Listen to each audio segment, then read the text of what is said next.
Hello students, welcome to Dakshina E-Classroom. I am Kuldeep Nagar, your chemistry teacher. आज के lecture में FST 33 का paper 1 ये हमें डिस्कस करना है। तो स्टार्ट करते हैं। फर्स्ट क्वेश्चन आप देखिएगा। फर्स्ट क्वेश्चन में एक रिएक्शन सीक्वेंस हमें दे रखा है और इस रिएक्शन सीक्वेंस का फाइनल प्रोडक्ट क्या होगा ये हमसे क्वेश्चन में पूछा है। रिएक्शन सीक्वेंस एक बार मैं यहाँ पर लिख देता हूँ। ऑर्गेनिक रिएक्शन है, जैसे मैं लिखूंगा आप सबको पता लग जाएगा कि इस रिएक्शन का क्या नाम है। CH3COO माइनस Ag+, मतलब ये क्या दे रखा है आपको, सिल्वर सॉल्ट। और सिल्वर सॉल्ट का रिएक्शन आपने किया है Br2 से। लेट अस से कि HNu का presence CCl4 non polar solvent है। तो नॉन पोलर सॉल्वेंट में Br2 का यहाँ पे जो बॉन्ड क्लीवेज होगा वो किस तरीके से होगा, होमोलिटिकल। और होमोलिटिकल तरीके से अगर यहाँ पे Br2 का बॉन्ड क्लीवेज होता है तो आपको क्या मिलेगा, Br रेडिकल मिलेगा। तो इस रिएक्शन को देख के आपको सीधा पता चल रहा है कि silver salt of carboxylic acid का रिएक्शन अगर Br2 in presence of HNu से करवाते हैं तो बोरोडीन हंस-डिकर रिएक्शन होता है। और फाइनली यहाँ पे प्रोडक्ट आपको क्या मिलता है, ये जो अल्काइल ग्रुप लगा हुआ है COOH के साइड में, इस अल्काइल ग्रुप पे आपको बेसिकली Br रेडिकल अटैच करना होता है। तो ये फाइनल प्रोडक्ट है। रिएक्शन का कंप्लीट मैकेनिज्म आपको पता है, और मैकेनिज्म अगर आपको पता है तो उसको एक बार वापस से आप देख लेना अच्छे से। मैकेनिज्म जब देखोगे तो आपको ये पता लगेगा कि यहाँ पे जो इंटरमीडिएट है वो कार्बन फ्री रेडिकल बनता है। Carbon free radical intermediate sp2 hybridized होता है, और sp2 हाइब्रिडाइज्ड जो इंटरमीडिएट है इसके ऊपर जो Br रेडिकल आप अटैच करोगे, sp2 कैसा होता है, ट्राइगोनल प्लेनर। ट्राइगोनल प्लेनर में Br रेडिकल ऊपर से अटैक कर सकता है, नीचे से अटैक कर सकता है। तो बेसिकली आपको दो प्रोडक्ट मिलने की पॉसिबिलिटी होगी, दोनों प्रोडक्ट एक दूसरे के मिरर मैच होंगे। एक बार आप इसका मैकेनिज्म देख लो। सबसे पहले स्टेप में तो क्या होता है कि ये जो सिल्वर सॉल्ट आपको दे रखा है, इस सिल्वर सॉल्ट में ऑक्सीजन और सिल्वर का ये जो बॉन्ड है ये होमोलिटिकली इस तरीके से ब्रेक होता है। तो आपको क्या मिल गया, Ag radical plus COO radical. अगले स्टेप में क्या होगा कि कार्बन कार्बन का जो बॉन्ड है ये ब्रेक होता है होमोलिटिकली, और यहां से एक इलेक्ट्रॉन तो कार्बन के पास है, इलेक्ट्रॉन ये ऑक्सीजन का है, दोनों मिला के CO2, carbon double bond oxygen का फॉर्मेशन होता है, CO2 गैस यहाँ से रिलीज होती है। CO2 गैस सिस्टम से बाहर जा रही है तो इस रिएक्शन के फॉरवर्ड डायरेक्शन में जाने का प्रोबेबिलिटी बहुत ज़्यादा है, और सीधा आपको क्या मिल जाएगा, HCH3D free radical. Free radical आपको पता ही है sp2 हाइब्रिडाइज्ड है। अब इसके ऊपर Br रेडिकल का जब आप अटैक करोगे तो बेसिकली दोनों साइड से ये अटैक हो सकता है, दो प्रोडक्ट की पॉसिबिलिटी आपको मिल सकती है। तो क्वेश्चन नंबर 1 में अपने पास आंसर हो जाएगा ऑप्शन ए और ऑप्शन बी, दोनों में जो प्रोडक्ट है वो इस पर्टिकुलर रिएक्शन में आपको मिलेंगे। तो क्वेश्चन नंबर 1 का आंसर होगा option C, option A and option B both. Next question देखिए, question number 2, 1 mole aqueous solution of borax reacts with 2 mole of acids. This is because of borax के 1 मोल का aqua solution हमें दे रखा है, और ये जो एक्वा सॉल्यूशन है ये बेसिकली एसिड के 2 मोल से रिएक्ट करता है। तो आइडेंटिफाई करना है कि बोरक्स के 1 मोल का जो सॉल्यूशन आपने प्रिपेयर किया है, इस सॉल्यूशन को प्रिपेयर करने के बाद प्रोडक्ट मिक्सचर में अपने पास क्या क्या प्रेजेंट है। जो भी प्रोडक्ट मिक्सचर में प्रेजेंट होगा वो बेसिकली 2 मोल ऑफ एसिड के साथ रिएक्ट करना चाहिए। बोरक्स का फॉर्मूला क्या होता है बेटा, बोरक्स का फॉर्मूला है Na2B4O7.10H2O। तो वो वाटर ऑफ क्रिस्टलाइजेशन आपको दे रखा है। अभी तो वैसे भी आपको एक्वस सॉल्यूशन प्रिपेयर करना है तो .10H2O लिखने से कुछ फर्क तो पड़ेगा नहीं। H2O लिक्विड के साथ आप इसका रिएक्शन करोगे तो प्रोडक्ट आपको क्या मिल सकता है, जो भी प्रोडक्ट अपने पास है ये बेसिकली 2 मोल एसिड के साथ रिएक्ट करना चाहिए। तो फर्स्ट ऑप्शन में आपके पास क्या दे रखा है, formation of 2 mole of BOH whole thrice. इसका अगर बेटा 2 मोल रिएक्ट करेगा तो BOH होल थ्राइस ये एक ऐसा एसिड है H3BO3, बोरोन का जो ऑक्सी एसिड होता है H3BO3 यही केवल एक ऐसा ऑक्सी एसिड है जो कि एसिड के साथ तो रिएक्ट नहीं करेगा, उल्टा ये बेस के साथ रिएक्ट करता है। क्योंकि BOH3 होल थ्राइस ये कोई H+ डोनेट नहीं करता, ये OH- एक्सेप्ट करता है। तो OH- एक्सेप्ट करता है, ये बेस के साथ रिएक्ट करेगा, ये एसिड के साथ तो रिएक्ट कर नहीं सकता, मतलब कि ये तो प्रोडक्ट मिक्सचर में आपको नहीं मिलेगा। सेकंड अपने पास क्या है, formation of 2 mole of each BOH whole 4- and BOH whole thrice of which BOH whole 4- reacts with acid. तो ये एकदम करेक्ट ऑप्शन है। इसके स्ट्रक्चर वैसे भी आपको पता है, इसके स्ट्रक्चर का हाइड्रोलाइसिस करोगे तो प्रोडक्ट आपको क्या मिलने वाला है, देखना Na2 that means Na plus अपने पास 2 हैं और B4O7.10H2 होता है पूरा का पूरा। उसका अगर स्ट्रक्चर आप सही से लिखो तो क्या होता है B4O5OH4.8H2। इस तरीके से अगर आप बोरेक्स का स्ट्रक्चर यहाँ पे लिखते हो तो उससे आपको स्ट्रक्चर का कंप्लीट आइडिया मिल जाएगा कि किस तरीके से इसका पूरा साइक्लिक स्ट्रक्चर हो सकता है। टोटल 4 बोरोन प्रेजेंट है साइकिल में, बोरोन और ऑक्सीजन का यहाँ पे बॉन्ड प्रेजेंट होता है। टोटल इस टाइप के 4 बॉन्ड हैं। एक बोरोन ऑक्सीजन बॉन्ड इस तरीके से ब्रिज में प्रेजेंट होता है, हर किसी बोरोन पे OH प्रेजेंट होता है। 2 बोरोन एटम के 4 बॉन्ड बना रखे हैं तो यहाँ पे फॉर्मल चार्ज नेगेटिव आएगा। बाकी इन दोनों बोरोन एटम पे टोटल 3 बॉन्ड्स हैं और बोरोन के 3 बॉन्ड्स तो होते ही हैं। जब बोरोन के 3 बॉन्ड आपको दे रखे तो वहाँ पे बेसिकली फॉर्मल चार्ज कितना होगा, 0। आप इसका हाइड्रोलाइसिस करो हर तरीके से, वाटर से साथ रिएक्शन है मतलब हाइड्रोलाइसिस आपको करना है। तो सारे तरीके से जब आप हाइड्रोलाइसिस करोगे तो इस पर्टिकुलर बोरोन एटम पे तो OH कितनी बार आ जाएगा, 4 बार। एक बार OH ऑलरेडी लगा है, 3 टाइम्स हाइड्रोलाइसिस होगा तो 3 टाइम्स OH आ जाएगा, तो टोटल 4 OH माइनस होगा। इन बोरोन एटम पे यहाँ से OH आएगा, इधर से OH आएगा, एक OH ऑलरेडी लगा हो तो टोटल यहाँ पे BOH होल थ्राइस, ये दोनों बनेंगे। तो हाइड्रोलाइसिस के प्रोडक्ट आपको ये मिल सकता है। 2 तो बोरिक एसिड के मॉलिक्यूल है और 2 बोरेटाइन अपने पास है। ये जो बोरेटाइन है ये 2 मोल ऑफ एसिड के साथ रिएक्ट कर सकता है। तो क्वेश्चन नंबर 2 के लिए ऑप्शन नंबर 2 ही करेक्ट है। बाकी 3rd और 4th ऑप्शन भी आप देख लेना जो कि आपको इनकरेक्ट ही लगेगा। तो question number 2 option number B is correct option. Question number 3 आप देखो, कॉम्प्रिहेंशन बेस्ड है। A solution of Ki is slowly added to a solution of AgNO3। तो Ki का सॉल्यूशन अगर आप AgNO3 में ऐड करोगे, AgNO3 silver nitrate is soluble in water, we have Ag plus aqueous, we have NO3 minus aqueous.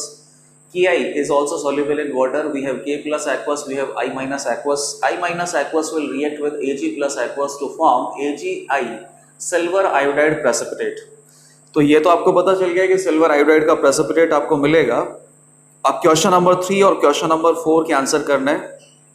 Question number 3 आप देखो, which of the following is false regarding the reaction mixture which is obtained?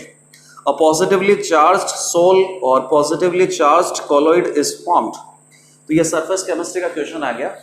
एक बार यहाँ पे जो situation आपको दे रखी है उसको बना देते हैं, उसके बाद ही हमें पता चलेगा कि सिल्वर आयोडाइड का जो सोल यहाँ पे प्रिपेयर हो रहा है वो पॉजिटिवली चार्ज्ड है या नेगेटिवली चार्ज्ड है। AgNO3 एक्वस में Ki का सॉल्यूशन आप इंसर्ट कर रहे हो, मतलब कि इसका सॉल्यूशन बना रखा है तो ये शुरुआत में तो एक्सिस में है, ये तो आप ड्रॉप बाय ड्रॉप यहाँ पे इंसर्ट करोगे तो क्या होगा AgNO3 aqueous plus Ki aqueous. Ag plus will extract I minus AgI solid. तो इसके जो पार्टिकल बनेंगे अगर इनका डायमीटर 1 से 1000 नैनोमीटर के रेंज में है तो जो भी अपने पास सॉल्यूशन बनेगा उसको आप क्या बोल सकते हो, कोलोइडल सॉल्यूशन। प्लस क्या होगा KNO3 और पोटेशियम नाइट्रेट तो पानी में सॉल्युबल होता ही है। अब ये AgI जो सॉल पार्टिकल है इसके ऊपर इस रिएक्शन मिक्सचर में जो भी कॉमन पार्टिकल होगा, कॉमन कैटायन या एनायन जो भी होगा वो इसके सरफेस के ऊपर एड्सॉर्ब आ जाता है। और यही अपने पास एक रीजन होता है जिससे आप एक्सप्लेन कर पाते हो कि लायोफोबिक सॉल के अंदर जो सोल पार्टिकल होते हैं उनके ऊपर चार्ज कौन सा होता है, पॉजिटिव या नेगेटिव। तो अभी अपने पास यहाँ पे क्या प्रेजेंट है, Ag प्लस एक्सिस में प्रेजेंट है, तो Ag प्लस इसकी सरफेस के ऊपर इस तरीके से एड्सॉर्ब हो जाएगा तो सॉल पार्टिकल जो यहाँ पे बनेगा that will B positively charged. तो यहाँ पे सिल्वर आयोडाइड का जो सॉल बना है ये पॉजिटिवली चार्ज सॉल है। क्वेश्चन नंबर 3 में इनकरेक्ट ऑप्शन आपको पता करना है। पहला ऑप्शन है positively charged colloid is prepared, तो पहला ऑप्शन तो करेक्ट है बेटा। सेकंड क्या है, primary layer is formed of cation. ये जो सॉल पार्टिकल है इसके ऊपर जो भी कॉमन कैटायन या एनायन का एड्सॉर्प्शन होता है तो ये जो आयंस का एड्सॉर्प्शन हुआ है ये अपने पास क्या होता है, प्राइमरी लेयर होता है, फर्स्ट लेयर होता है, ये फिक्स लेयर होता है बेसिकली। अब Ag प्लस इसके पास है तो जो भी अपने पास सॉल्वेंट मॉलिक्यूल है या जो भी अदर आयन है पॉजिटिव के आसपास नेगेटिव आयंस का यहाँ पे कलेक्शन होगा ही सही। तो ये जो सेकेंडरी लेयर होती है इसको क्या बोलते हैं, डिफ्यूज्ड लेयर। ये फिक्स नहीं होता है, ये मोबाइल होता है। और डिफ्यूज लेयर में अपने पास क्या प्रेजेंट होंगे, आई माइनस के लेयर प्रेजेंट होगी, लेकिन प्राइमरी लेयर अपने पास किसका प्रेजेंट है, Ag प्लस का। और Ag प्लस के जो आयंस है वो AgI सॉल पार्टिकल की सरफेस पर फिक्स हो चुके हैं। फिक्स हो चुके हैं मतलब कि एड्सॉर्ब हो चुके हैं। तो बी ऑप्शन भी करेक्ट है। Primary layer is formed of anion, C option incorrect है बेटा। D option, difference of the potential between primary and secondary layer is called zeta potential, बिल्कुल सही बात है। यहाँ पॉजिटिव और नेगेटिव के बीच में, ये पॉजिटिव लेयर और नेगेटिव लेयर के बीच में जो भी पोटेंशियल डिफरेंस जनरेट होता है उसको क्या बोलते हैं, जीटा पोटेंशियल। जीटा पोटेंशियल की वैल्यू जितनी ज्यादा होगी लायोफोबिक कॉलॉइड उतना ही ज्यादा स्टेबल होगा। तो फोर्थ ऑप्शन भी करेक्ट है। इनकरेक्ट ऑप्शन केवल कौन सा हो गया, थर्ड। क्वेश्चन नंबर 4 आप देखो, which of the following is true about conductance. Conductance either increases और डिक्रीजेस और रिमेन्स सेम, तीनों टाइप के ऑप्शन आपको दे रखे हैं। तो ये इलेक्ट्रोकेमिस्ट्री पर आगे कंडक्टोमेट्रिक टाइट्रेशन। आपको पता करना है कि AgNO3 के सॉल्यूशन में slightly Ki drop by drop अगर आप इंसर्ट करते हो तो जो भी रिएक्शन मिक्सचर आपका बन रहा है उस रिएक्शन मिक्सचर की कंडक्टिविटी इंक्रीज होगी, डिक्रीज होगी या सेम रहेगी। तो कंडक्टिविटी बेसिकली किसके ऊपर डिपेंड करता है, नंबर ऑफ आयंस के ऊपर। और आयंस अपने पास एक्वस सॉल्यूशन में जितना ज़्यादा छोटा होगा उसका आयनिक मोबिलिटी उतनी ज़्यादा होगी। आयनिक मोबिलिटी ज़्यादा होगी तो फिर उस केस में भी कंडक्टिविटी ज़्यादा होगी। आयनिक मोबिलिटी ज़्यादा, कंडक्टिविटी ज़्यादा, या फिर सीधा सीधा आप ये देख लो कि नंबर ऑफ आयंस अगर ज़्यादा हैं तो फिर कंडक्टिविटी तो ज़्यादा होगी सही। ऑब्जर्व करो, टाइम t इक्वल टू 0 की अगर बात करें तो इस रिएक्शन मिक्सचर में अपने पास क्या प्रेजेंट है, Ag plus aqueous, NO3 minus aqueous. Time t equal to t की अगर बात करें तो some Ki aqueous is inserted, तो I माइनस Ag प्लस के साथ रिएक्ट करके AgI सॉलिड बना लेगा। ये तो कोई आयन अपने पास है नहीं, और क्या आ जाएगा अपने पास, K प्लस एक्वस आ जाएगा, NO3 माइनस एक्वस अपने पास ऑलरेडी है। तो एक तरीके से क्या हुआ कि आपने Ag प्लस को रिप्लेस करके क्या लेके आ गए, K प्लस। पहले भी दो ही आयन अपने पास थे और जब यहाँ पे रिएक्शन होना स्टार्ट हो गया तो उस समय पे रिएक्शन मिक्सचर में इक्विलिब्रियम नहीं बोलेंगे, इक्विवेलेंस पॉइंट। इक्विवेलेंस पॉइंट मतलब जब KiAgNO3 को कंप्लीटली कंज्यूम कर ले तो इक्विवेलेंस पॉइंट आने से पहले तक यहाँ पर बेसिकली क्या होगा कि Ag प्लस को रिप्लेस करके K प्लस आता रहेगा, लेकिन number of ions equivalence point आने तक दो ही होंगे और शुरुआत में भी अपने पास दो ही आयंस थे। तो दो आयंस पहले हैं, दो आयंस ही बाद में है, तो ऑलमोस्ट कंडक्टिविटी यहाँ पर सेम रहेगा। और आप ये भी देख लो कि ऐसा भी नहीं हुआ है कि आपके पास पहले H प्लस था और H प्लस को रिप्लेस करके कोई दूसरा कैटायन आप लेके आए। अगर H प्लस को रिप्लेस करके कोई दूसरा कैटायन लाते हैं तो उस केस में कंडक्टिविटी डिक्रीज होता है, बिकॉज H प्लस कैटायन की कंडक्टिविटी सबसे ज़्यादा होती है among all cation, all anion. तो अगर वेरी वेरी हाई कंडक्टिविटी का जो आयन है इसको रिप्लेस करके कोई भी आयन अगर आप लेके आओगे तो ओवरऑल रिएक्शन मिक्सचर का कंडक्टिविटी डिक्रीज ही होगा। यहाँ पर ऐसा कुछ नहीं होगा, यहाँ पे कंडक्टिविटी सेम रहेगा इक्विवेलेंस पॉइंट आने तक, क्योंकि इक्विवेलेंस पॉइंट आने तक हमेशा क्या हो रहा है, Ag प्लस को रिप्लेस करके कौन आ रहा है, K प्लस। Ag प्लस और K प्लस का साइज ऑलमोस्ट सिमिलर होता है, तो इनकी दोनों की जो कंडक्टिविटी है वो ऑलमोस्ट सिमिलर है। तो जब तक Ki AgNO3 को टाइट्रेट करता रहेगा, जब तक कि इक्विवेलेंस पॉइंट नहीं आ जाता तब तक आपके पास कंडक्टिविटी कैसा होगा, सेम। जैसा ही इक्विवेलेंस पॉइंट आ गया तो उसके बाद यहाँ इस सॉल्यूशन में क्या प्रेजेंट होगा, K plus NO3 minus silver iodide यहाँ पे अभी कंप्लीटली बन चुका है। और अब अगला नेक्स्ट ड्रॉप अगर पोटेशियम आयोडाइड का आएगा तो potassium iodide is completely soluble in water, potassium iodide will not react with anyone. तो जैसे ही Ki आप इंसर्ट करोगे, स्ट्रॉन्ग इलेक्ट्रोलाइट आप इंसर्ट करोगे तो नंबर ऑफ आयंस इंक्रीज हो जाएंगे। Extra K plus extra I minus insert होगा इक्विवेलेंस पॉइंट के बाद, तो नंबर ऑफ आयंस इंक्रीज होंगे। नंबर ऑफ आयन इंक्रीज होने से जो कंडक्टिविटी है वो बहुत ही एब्रप्टली इंक्रीज होगी। तो क्वेश्चन नंबर 4 में आंसर हो जाएगा ऑप्शन डी, कंडक्टिविटी और conductance remains same initially and then increases. Same कहाँ तक रहेगा, जब तक कि इक्विवेलेंस पॉइंट नहीं आ जाता, क्योंकि जब तक इक्विवेलेंस पॉइंट नहीं आ जाता तब तक यहाँ पे रिएक्शन चलता रहेगा। Ag plus will be replaced by K plus. चलो नेक्स्ट क्वेश्चन नंबर 5 पे आ जाते हैं। क्वेश्चन नंबर 5 में एक लिस्ट आपको दे रखा है, लिस्ट को मैच करके भी दे रखा है। आपको केवल इतना आइडेंटिफाई करना है कि कौन सा ऑप्शन में लिस्ट को सही तरीके से मैच कर रखा है। लिस्ट में आपके पास लिस्ट 1 में दे रखा है साइन स्क्वायर साइन स्क्वायर के बारे में कुछ इंफॉर्मेशन दे रखा है और लिस्ट 2 में आपके पास ऑर्बिटल दे रखा है कि S orbital, P orbital, D orbital, F orbital किससे आप मैच करना चाहते हो। तो ये तो कुछ ज्यादा ही आसान क्वेश्चन हो गया बेटा। क्वेश्चन नंबर 5 में लिस्ट 1 आप देखो।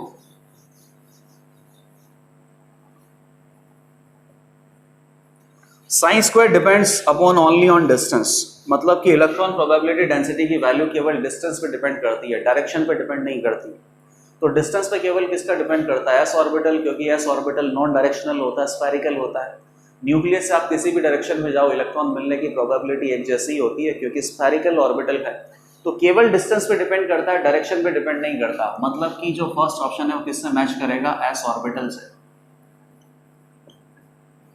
सिमिलरली सेकंड ऑप्शन देखो, sine square depends on distance and only on one direction.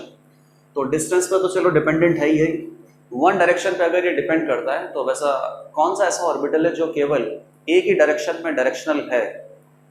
तो पी ऑर्बिटल अपने पास ऐसा ही होता है क्योंकि पी ऑर्बिटल के लिए केवल वन डायरेक्शन अलाउ होती है। डायरेक्शनल प्रॉपर्टी आप कहाँ से चेक कर सकते हो, डायरेक्शनल प्रॉपर्टी हमें पता चलती है मैग्नेटिक क्वांटम नंबर से, मैग्नेटिक क्वांटम नंबर से। तो आपको ये पता चलता है कि कौन से एक्सिस के अलोंग इलेक्ट्रॉन डेंसिटी प्रेजेंट है। लेकिन जो ओरिएंटेशन है ये आपको पता चलेगा basically azimuthal quantum number L से। एल का वैल्यू अपने पास पी ऑर्बिटल के लिए कितना होता है, 1, और 1 ये है। साथ ही साथ मैग्नेटिक क्वांटम नंबर एम की वैल्यू कितनी होती है, +1, -1 और 0 पी ऑर्बिटल के लिए। तो टोटल पी सबशेल में अपने पास 3 ऑर्बिटल होते हैं, नाम क्या होता है, px, py और pz। लेकिन अगेन या इधर px है या py है या pz है, या तो इलेक्ट्रॉन डेंसिटी p ऑर्बिटल का x एक्सिस के अलोंग है या y एक्सिस के अलोंग है या z एक्सिस के अलोंग है। सिंगल एक्सिस के अलोंग है, सिंगल डायरेक्शन से आपको पता चल सकता है। तो मतलब ये किसकी बात हो गई, p ऑर्बिटल की बात हो गई। अगला क्या है, sine square depends on distance and 2 direction. तो 2 डायरेक्शन में अपने पास d सबशेल आ जाएगा। इसी के लिए l का वैल्यू कितना होता है, 2। और sine square depends on distance and on 3 direction. तो ये अपने पास क्या आ जाएगा, f ऑर्बिटल, क्योंकि f ऑर्बिटल के लिए एजीमुथल क्वांटम नंबर की वैल्यू कितनी होती है, 3 होती है। तो इस तरीके से क्वेश्चन नंबर 5 में साइन स्क्वायर का जो प्रॉपर्टी आप दे रखा है उस प्रॉपर्टी को S P D F orbitals के अगेंस्ट आप मैच कर सकते हैं। ये बहुत ज्यादा इजी क्वेश्चन है। क्वेश्चन नंबर 6 पे आ जाओ। अब क्वेश्चन नंबर 6 आपको थर्मोडाइनेमिक्स से रिलेटेड दे रखा है। लैंग्वेज के अकॉर्डिंग तो क्वेश्चन पूरा ही मतलब एकदम गलत ही टाइप का है, लेकिन फिर भी हम इसको सॉल्व करेंगे क्योंकि इसमें जो करेक्शन हो सकता है वो करेक्शन में करवा देता हूँ। If 1 mole of an ideal gas present in a piston fitted cylinder eight 300 kelvin, एक पिस्टन फिटेड सिलेंडर है और इसके अंदर आइडियल गैस आपको रखना है, 1 मोल रखना है, 300 केल्विन पे रखना है। It is placed in a thermostat for some time so that gas expands to twice its volume at constant temperature। तो बेसिकली कांस्टेंट टेम्परेचर पे आप इसका वॉल्यूम एक्सपैंड कर रहे हो। और ये आपको कहीं पे भी नहीं दे रखा है इसमें कि रिवर्सिबल एक्सपेंशन आपको करना है या इरिवर्सिबल एक्सपेंशन करना है। और ऑप्शन भी आपको कुछ इस तरीके से ही दे रखे हैं कि कोई भी सही नहीं मिलेगा अगर आप इसको बहुत अच्छे तरीके से ऑब्जर्व करना चाहो तो मैं पहले से ही आप लोगों के लिए क्वेश्चन को थोड़ा सा मॉडिफाई कर देता हूँ कि यहाँ पे जो आइडियल गैस आपको सिलेंडर के अंदर दे रखा है इसमें प्रोसेस आपको क्या कंसिडर करना है, रिवर्सिबल और आइसोथर्मल। तो इसने दे ही रखा है, टेम्परेचर सेम है, reversible isothermal expansion. Reversible isothermal expansion के रेस्पेक्ट में आप चेक करो कि ABCD ऑप्शन में कौन सा सही दे रखा है। 1 मोल आइडियल गैस है पिस्टन के अंदर अपने पास, इस सिलेंडर के अंदर। टेम्परेचर कितना है, 300 केल्विन, और वॉल्यूम आपने कितना कर दिया बेटा, double. Reversible isothermal expansion. Entropy change आपको बता रखा है गैस का, एंट्रोपी चेंज आपको बता रखा है थर्मोस्टेट। थर्मोस्टेट अपने पास क्या हो जाएगा, सराउंडिंग, गैस अपने पास क्या हो जाएगा, सिस्टम। और आपको क्या बता रखा है कि गैस ने कितना वर्क डन किया है, ये आपको हीट बता रखा है कि सिस्टम ने कितना हीट एब्जॉर्ब किया है या हीट रिलीज किया है। और सिस्टम का हीट अगर आपको पता है तो सराउंडिंग का हीट भी अपने आप ही पता चल जाता है। स्टार्ट करो। सबसे पहले तो रिवर्सिबल रिएक्शन है, आइसोथर्मल एक्सपेंशन है, तो delta U is equal to Q plus W। First law of thermodynamics आप लगाओगे, आइसोथर्मल है तो डेल्टा U का वैल्यू कितना हो जाएगा, 0। Delta U is equal to NCV dt, dt की वैल्यू 0 हो जाएगी, तो यहाँ पे जितना भी हीट होगा that will be equal to minus of W। Second, work reversible कितना आता है, -P एक्सटर्नल डॉट dV। ये किसी भी आइडियल गैस कि कोई भी प्रोसेस हो, चाहे रिवर्सिबल हो चाहे इरिवर्सिबल हो, जनरल फॉर्मूला मैंने लिखा है, जनरल फॉर्मूला तो हमेशा ही वैलिड है। अब रिवर्सिबल है तो जो एक्सटर्नल प्रेशर जिसके अगेंस्ट वर्क हो रहा है, that external pressure is actually equal to internal pressure, and internal pressure is what? Pressure of the gas, which is always variable. What is the pressure of gas? nRT by V. इसको आप solve करोगे तो minus nRT ln V2 by V1। Reversible isothermal expansion का ये work done आता है, ये work done अपने पास आ चुका है। वैल्यू आप यहाँ पे पुट करो तो 1RT कितना हो जाएगा? 300, और V2 by V1 अपने पास कितना हो जाएगा? 2 times. Final volume is 2 times of initial volume. तो work done of the gas ये कितना आ गया अपने पास? -300 ln2। और वर्क डन नेगेटिव में आना ही है क्योंकि एक्सपेंशन प्रोसेस है और एक्सपेंशन प्रोसेस में वर्क डन नेगेटिव ही होता है। वर्क डन नेगेटिव है तो क्यू की वैल्यू यहाँ पे कितनी हो जाएगी? क्यू सिस्टम और Q gas. Negative of work done तो ये कितना हो जाएगा? Positive 300 ln2। और क्यू सिस्टम अगर अपने पास इतना है, सिस्टम ने हीट यहाँ पे पॉजिटिव है, मतलब कि सिस्टम ने हीट एब्जॉर्ब किया है, तो ये हीट आई कहाँ से? सराउंडिंग से आई है। तो सराउंडिंग का जो हीट है, थर्मोस्टेट का हीट कितना होता है? माइनस ऑफ क्यू सिस्टम, तो -300 ln2। सराउंडिंग की हीट माइनस में, मतलब कि सराउंडिंग ने हीट रिलीज किया है, सिस्टम ने ये हीट एब्जॉर्ब किया है। एंट्रोपी चेंज आपको और देखना है सिस्टम के लिए, और थर्मोस्टेट मतलब कि सराउंडिंग के लिए, तो सिस्टम और सराउंडिंग का एंट्रोपी चेंज आपको पता करना है।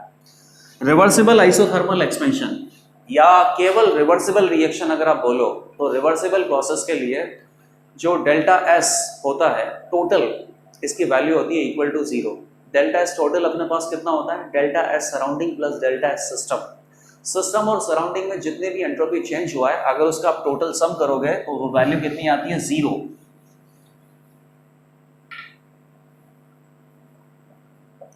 और इसी एक्सप्रेशन को या इसी रिलेशनशिप को यूटिलाइज करते हुए हम ये बता सकते हैं कि सराउंडिंग का एंट्रोपी चेंज कितना होगा, सिस्टम का एंट्रोपी चेंज कितना होगा। इसके लिए तो अपने पास एक फॉर्मूला है, उस फॉर्मूले का डेरिवेशन भी आपको पता है। फॉर्मूला रिवर्सिबल इरिवर्सिबल दोनों रिएक्शंस के लिए वैलिड होता है।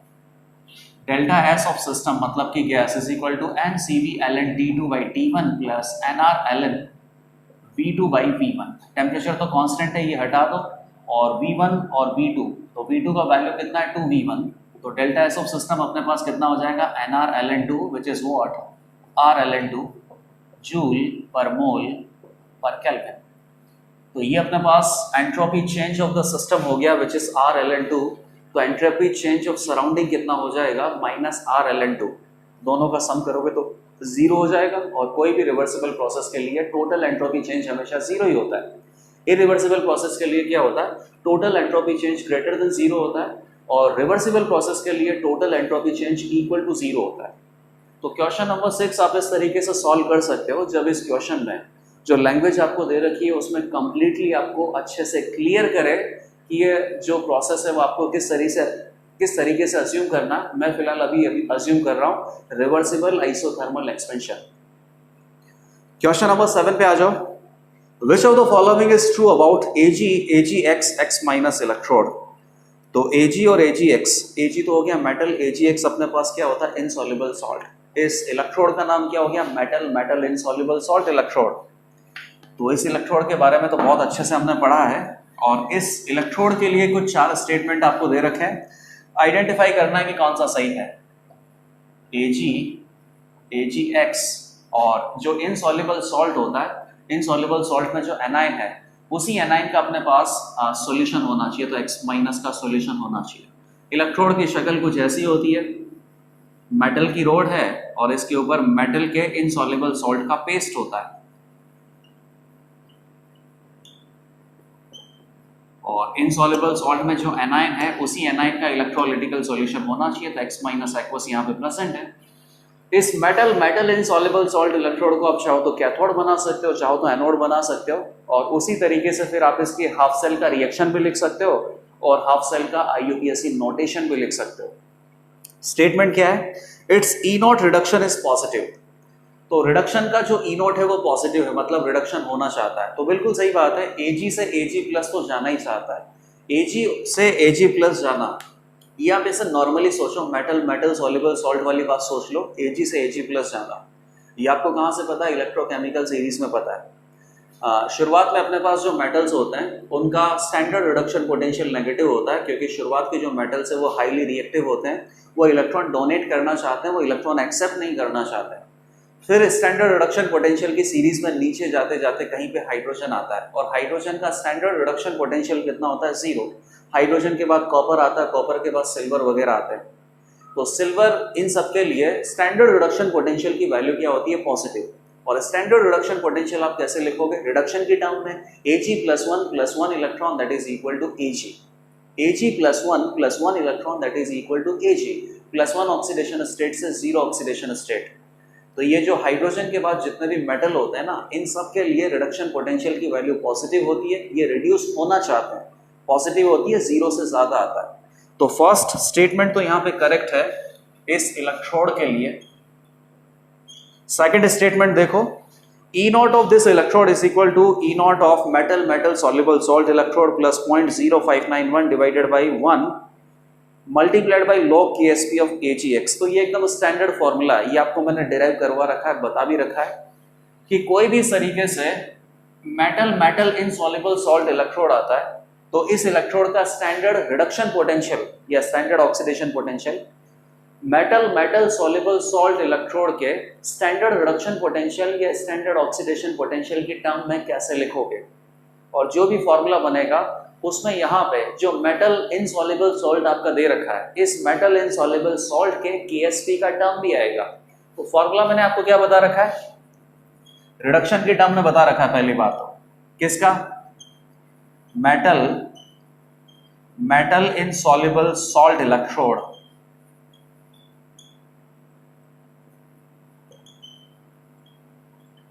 इसका स्टैंडर्ड रिडक्शन पोटेंशियल कितना होता है बेटा?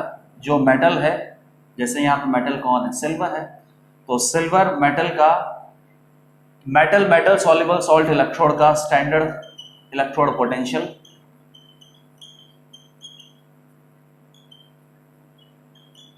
प्लस होता है, फिर माइनस नहीं होता है, 0.0591 डिवाइडेड बाय n होता है। तो n यहाँ पे आप देख लेना, Ag से Ag+1 है तो 1 ही आएगा, और log Ksp कितना आता है? जो मेटल इनसॉल्युबल सॉल्ट है, इस मेटल इनसॉल्युबल सॉल्ट का सॉल्युबिलिटी प्रोडक्ट आपको यहाँ पे लिखना होता है। तो ये एकदम स्टैंडर्ड फॉर्मूला है जो आपको याद भी रखना है, क्योंकि इस फॉर्मूले के ऊपर जब क्वेश्चन आएंगे तो इस फॉर्मूले को आपको डिराइव नहीं करना है, सीधा आप इस फॉर्मूले की वैल्यू पुट करो ताकि आपके क्वेश्चंस का आंसर जल्दी से आ जाए। तो यहाँ पे अगर आप इसको सही तरीके से नोटेशन वाइज दिखाना चाहते हो तो metal metal insoluble salt electrode का रिडक्शन पोटेंशियल आपको दिखाना है। रिडक्शन मतलब Ag+1 टू Ag0। तो कैसे दिखाओगे? Agx टू Ag, और साइड में आप इसके क्या लिख दो? जो भी इलेक्ट्रोलिटिकल सॉल्यूशन आपको दे रखा है, standard metal metal soluble salt Ag+2 Ag plus 0.0591 divided by 1 log Ksp of Agx। तो ये जो सेकंड यहाँ पे रिलेशनशिप है स्टैंडर्ड रिडक्शन पोटेंशियल का, और स्टैंडर्ड रिडक्शन पोटेंशियल किसका? Metal metal insoluble salt electrode with respect to metal metal soluble salt electrode का, ये रिलेशनशिप आपको अच्छे से पता है, डेरिवेशन एक बार वापस से देख लेना। सेकंड स्टेटमेंट भी करेक्ट दे रखा है। थर्ड स्टेटमेंट देखो, it is used as a secondary reference electrode. बिल्कुल आप इसको as a reference electrode use कर सकते हो। वैसे रेफरेंस में अपने पास क्या होता है? स्टैंडर्ड हाइड्रोजन इलेक्ट्रोड को यूज करते हैं, लेकिन आप चाहो तो किसी भी इलेक्ट्रोड को रेफरेंस इलेक्ट्रोड में यूज कर सकते हो। अगला, it is much easier to maintain and use as compare to standard hydrogen electrode. ये भी एकदम सही है कि ये जो टाइप का इलेक्ट्रोड आपको दे रखा है, इसको रेफरेंस इलेक्ट्रोड बनाने का क्या फायदा है? क्योंकि स्टैंडर्ड हाइड्रोजन इलेक्ट्रोड के कंपैरिजन में इसको मेंटेन करना बहुत इजी होता है। Standard hydrogen electrode, hydrogen gas के इलेक्ट्रोड में गैसियस कंपोनेंट भी तो है, और गैस जब इंसर्ट आप करोगे तो गैस का जो प्रेशर है उस पर आपको ध्यान भी देना पड़ेगा, गैस कहीं से लीक भी कर सकता है। यहाँ पे कोई भी गैसियस कंपोनेंट नहीं है, और इस इलेक्ट्रोड को मेंटेन करना एकदम आसान है, एकदम सिंपल साफ सुथरा इलेक्ट्रोड है। तो metal metal insoluble salt electrode के लिए ये जो चारों ऑप्शन आपको दे रखे हैं सब सही है। क्वेश्चन नंबर 7 का आंसर हो जाएगा ऑप्शन A-B-C-D। क्वेश्चन नंबर 8 पे आते हैं। In Lassaigne's test organic compound is first fused with sodium metal and then sodium metal is used because of. तो लसाइंस टेस्ट एकदम क्लियर है कोई भी ऑर्गेनिक कंपाउंड में कौन सा एटम प्रेजेंट है, carbon, oxygen, hydrogen, nitrogen, halogen और उसके बाद फॉस्फोरस या फिर सल्फर, कौन सा एटम प्रेजेंट है, इस एटम के डिटेक्शन के लिए क्वालिटेटिव एनालिसिस होता है, क्वांटिटेटिव एनालिसिस नहीं होता है कि कितना प्रेजेंट है, ये नहीं निकालना। ऑर्गेनिक कंपाउंड में कौन सा एलिमेंट प्रेजेंट है, केवल आपको इतना पता करना है। तो एक बहुत ही फेमस टेस्ट होता है लसाइंस टेस्ट। क्या करते हैं, जो भी ऑर्गेनिक कंपाउंड है उसको सोडियम मेटल के साथ फ्यूज करते हैं, सोडियम मेटल को मेल्ट करके और कंपाउंड को उसमें फ्यूज करते हैं। तो जो भी यहाँ पे एटम प्रेजेंट होता है ना, जैसे नाइट्रोजन प्रेजेंट है तो सोडियम मेटल के साथ मिलके क्या बना लेता है, NaCN बनाता है बेटा। कार्बन तो प्रेजेंट ही होगा ऑर्गेनिक कंपाउंड में। सल्फर प्रेजेंट है तो क्या बनाता है, Na2S बनाता है। सिमिलरली हेलोजन अगर प्रेजेंट है तो क्या बनाता है, NaX, NaCl, NaBr, NaI, इस तरीके से बनाता है। तो ये सारे जो आपको कंपाउंड मिलते हैं ये केवल एक ही रीजन की वजह से मिलते हैं। यहाँ पर इस ऑर्गेनिक कंपाउंड में सल्फर, हेलोजन या नाइट्रोजन के कार्बन के साथ कौन से बॉन्ड है, कोवलेंट। सोडियम मेटल के साथ अगर फ्यूज करोगे तो यही एटम सोडियम के साथ कंपाउंड बनाएंगे और यहाँ पे सोडियम के साथ जो भी कंपाउंड बना रहे हैं ये बेसिकली आयनिक कंपाउंड होगा। आयनिक कंपाउंड में आयनिक बॉन्ड प्रेजेंट होता है which is very very much stronger in comparison to covalent bond. तो इन कंपाउंड के बनने की जो पॉसिबिलिटी है वही ज़्यादा है। आयनिक कंपाउंड बनते हैं इसीलिए सोडियम मेटल के साथ फ्यूज करते हैं। सोडियम मेटल के साथ ही फ्यूज करते हैं, इसके और भी रीज़न है, अभी ऑप्शन में मैं पढ़ूंगा। अब ये जो कंपाउंड आपके बन चुके हैं इन कंपाउंड्स का सोडियम के सॉल्ट है, बेसिकली सोडियम के सॉल्ट एक्वस सॉल्यूशन में सॉल्युबल होते हैं। इसमें फर्दर कोई रिएजेंट आप यहाँ पे मिक्स करो, वो रिएजेंट इनके साथ रिएक्ट करेगा, कोई एक पर्टिकुलर कलर देगा और उस कलर से आपको पता चल जाएगा कि यहाँ पे बेसिकली कौन था। और ये अगर आपने बनाना था तो इसका मतलब कि ऑर्गेनिक कंपाउंड में कौन सा एटम प्रेजेंट रहा होगा, नाइट्रोजन, कार्बन, इस तरीके से। तो लसाइंस टेस्ट का पूरा एक जो थ्योरेटिकल वर्किंग है वो मैंने आपको बता दिया है। अब इसमें ऑप्शंस देख लेते हैं कि सोडियम मेटल को ही क्यों यूज़ किया जाता है। एक ऑप्शन तो मैंने आपको ये बता दिया कि सोडियम मेटल के साथ इनके जो कंपाउंड बनेंगे वो आयनिक कंपाउंड बनेंगे। Melting point of sodium is low so that it is easily fused with organic substance. ये भी एक बहुत बड़ा फायदा है। फ्यूज आपको करना है, मेल्ट करना है, तो मेल्टिंग पॉइंट कितना होना चाहिए, लो होना चाहिए। All sodium salts are soluble in water, ये भी एक फायदा है। Sodium is very much effective to bring about destructive reduction of organic compound, forming ionic inorganic salts like NaCN, Na2S और NaCl। सोडियम की रिएक्शन ऑर्गेनिक कंपाउंड से करोगे तो बहुत अच्छे से इसका रिडक्शन हो जाएगा और सोडियम जो एटम्स अपने पास प्रेजेंट है, नाइट्रोजन, सल्फर, हेलोजन, इनके साथ मिलकर एक आयनिक कंपाउंड बना लेगा और इस आयनिक कंपाउंड के फॉर्मेशन की पॉसिबिलिटी बहुत ज़्यादा है। अब यहाँ से जो भी अपने पास एटम एक्सट्रैक्ट होके आया है इसके डिटेक्शन के लिए आप इसका टेस्ट करोगे आगे। जैसे कि NaCl अगर प्रेजेंट है तो NaCl कैसे आ सकता है कि ऑर्गेनिक कंपाउंड में Cl प्रेजेंट होता है, सोडियम मेटल के साथ फ्यूज करोगे तो NaCl बनेगा। NaCl is soluble in water और NaCl को पानी में अगर आप मिक्स करोगे तो क्रिस्टल क्लियर सॉल्यूशन बनता है। उसके बाद आप इसमें एक्वस AgNO3 भी मिक्स कर दो। Aqueous AgNO3 is again crystal clear solution और AgCl का जब आप AgNO3 जब NaCl के साथ रिएक्शन करेगा तो AgCl प्रेसिपिटेट आपको मिलेगा। और AgCl प्रेसिपिटेट कैसा कलर का होता है, वाइट कलर का प्रेसिपिटेट अगर आपको मिला तो सीधा आपको बैकवर्ड डायरेक्शन में सोचना, अंदाज़ा लगेगा कि पक्की बात है कि वाइट कलर प्रेसिपिटेट है मतलब AgCl है। और AgCl अगर है तो उसमें Cl आया, Cl कहाँ से आया, NaCl से आया और NaCl में Cl कहाँ से आया, ऑर्गेनिक कंपाउंड से आया। तो क्वेश्चन नंबर 8 में लसाइन टेस्ट के लिए सोडियम का जो सिलेक्शन किया जाता है, इस सिलेक्शन के लिए पहले 3 स्टेटमेंट आपको सही दे रखे हैं और डी ऑप्शन है नन ऑफ द अबोव। तो डी ऑप्शन तो वैसे ही गलत हो गया। क्वेश्चन नंबर 8 आंसर हो गया ABC। क्वेश्चन नंबर 9 पे आ जाओ। क्वेश्चन नंबर 9 में 4 रिएक्शंस आपको दे रखी हैं, ऑर्गेनिक रिएक्शंस, सामने प्रोडक्ट इंडिकेटेड है। फाइंड आउट करना है the reactions which are correctly matched with their products is or are. Multiple choice correct है, तो किसमें करेक्ट प्रोडक्ट आपको दे रखा है। पहली रिएक्शन आप देखो, टर्शरी ब्यूटाइल हैलाइड है। तो टर्शरी ब्यूटाइल हैलाइड मतलब क्या हो गया, 3 डिग्री हैलाइड और 3 डिग्री हैलाइड में एलिमिनेशन के चांसेस ज्यादा होते हैं, सब्स्टिट्यूशन के कम होते हैं। रिएक्शन आपको करना है बेटा OMe माइनस से, वेरी लो कॉन्सेंट्रेशन आपको दे रखा है, पोलर पॉटिक सॉल्वेंट वाटर में हीट करना है। हीट दे रखा है तो सीधा ही आपको अंदाजा लग गया। हीट नहीं दे रखा होता तो भी 3 डिग्री हैलाइड में एलिमिनेशन ही करना था। अब हीट दे ही दिया है तो एलिमिनेशन तो आपको पक्के से करना ही है। Methoxide ion is a good base, और गुड बेस की प्रेजेंस में कौन सा एलिमिनेशन होता है? E2। अल्फा कार्बन से लिविंग ग्रुप हटाना है, बीटा कार्बन से H+ हटाना है, तो प्रोडक्ट आपको मिलेगा आइसोब्यूटीन। आइसोब्यूटीन आपको दे रखा है, फर्स्ट ऑप्शन करेक्ट है। सेकंड आप देखो, वही टर्शरी ब्यूटाइल हैलाइड है, SNE negative, sulphur minus, it is a very very good nucleophile. और SeOH एसिटिक एसिड आपको सॉल्वेंट दे रखा है, प्रोडक्ट इन्होंने बनाया है। तो इस ऑप्शन में जो प्रोडक्ट आपको दे रखा है, क्या ये सही हो सकता है क्या? SeOH तो पोलर पोटिक सॉल्वेंट है, ये खुद भी एक पोटेंशियल न्यूक्लियोफाइल है, और ये खुद तो एक न्यूक्लियोफाइल है ही सही। बेस आपको कोई यहाँ पे दे नहीं रखा, हीट आपको दे नहीं रखा, तो एलिमिनेशन तो बनवाओगे नहीं। न्यूक्लियोफाइल है, न्यूक्लियोफाइल अटैक करके न्यूक्लियोफिलिक सब्स्टिट्यूशन के प्रोडक्ट बनाएंगे। अब न्यूक्लियोफिलिक सब्स्टिट्यूशन में ये तो बेटा 3 डिग्री है, 3 डिग्री में तो SN2 हो ही नहीं सकता। 3 डिग्री में तो केवल क्या पॉसिबल है? SN1 पॉसिबल है। और SN2 अगर आपको करवाना है तो मतलब वहां पे किसका अटैक होगा? स्ट्रॉन्ग न्यूक्लियोफाइल का। और SN1 अगर पॉसिबल करवाना है तो किसका अटैक होगा? वीक न्यूक्लियोफाइल का। यह स्ट्रॉन्ग न्यूक्लियोफाइल है, वीक न्यूक्लियोफाइल। वीक न्यूक्लियोफाइल का अटैक होने से ही SN1 के प्रोडक्ट आपको मिलेंगे। यहाँ पर स्ट्रॉन्ग न्यूक्लियोफाइल का अटैक करवा के गलत प्रोडक्ट बना रखा है। एक तो ये क्लियर कर देता हूँ, और दूसरा आप देखो SeOH, ये जो सॉल्वेंट है, सॉल्वेंट के साथ ये सल्फाइड आयन रिएक्ट नहीं कर लेगा। Sulphide ion anything that contains a negative charge is a base, और बेस यहाँ से एसिडिक प्रोटॉन को अगर निकालेगा तो क्या बना जाएगा? MESH, मतलब कि CH3SH मिथाइल अल्कोहल होता है, तो मिथाइल थायो अल्कोहल हो जाएगा plus acetate ion.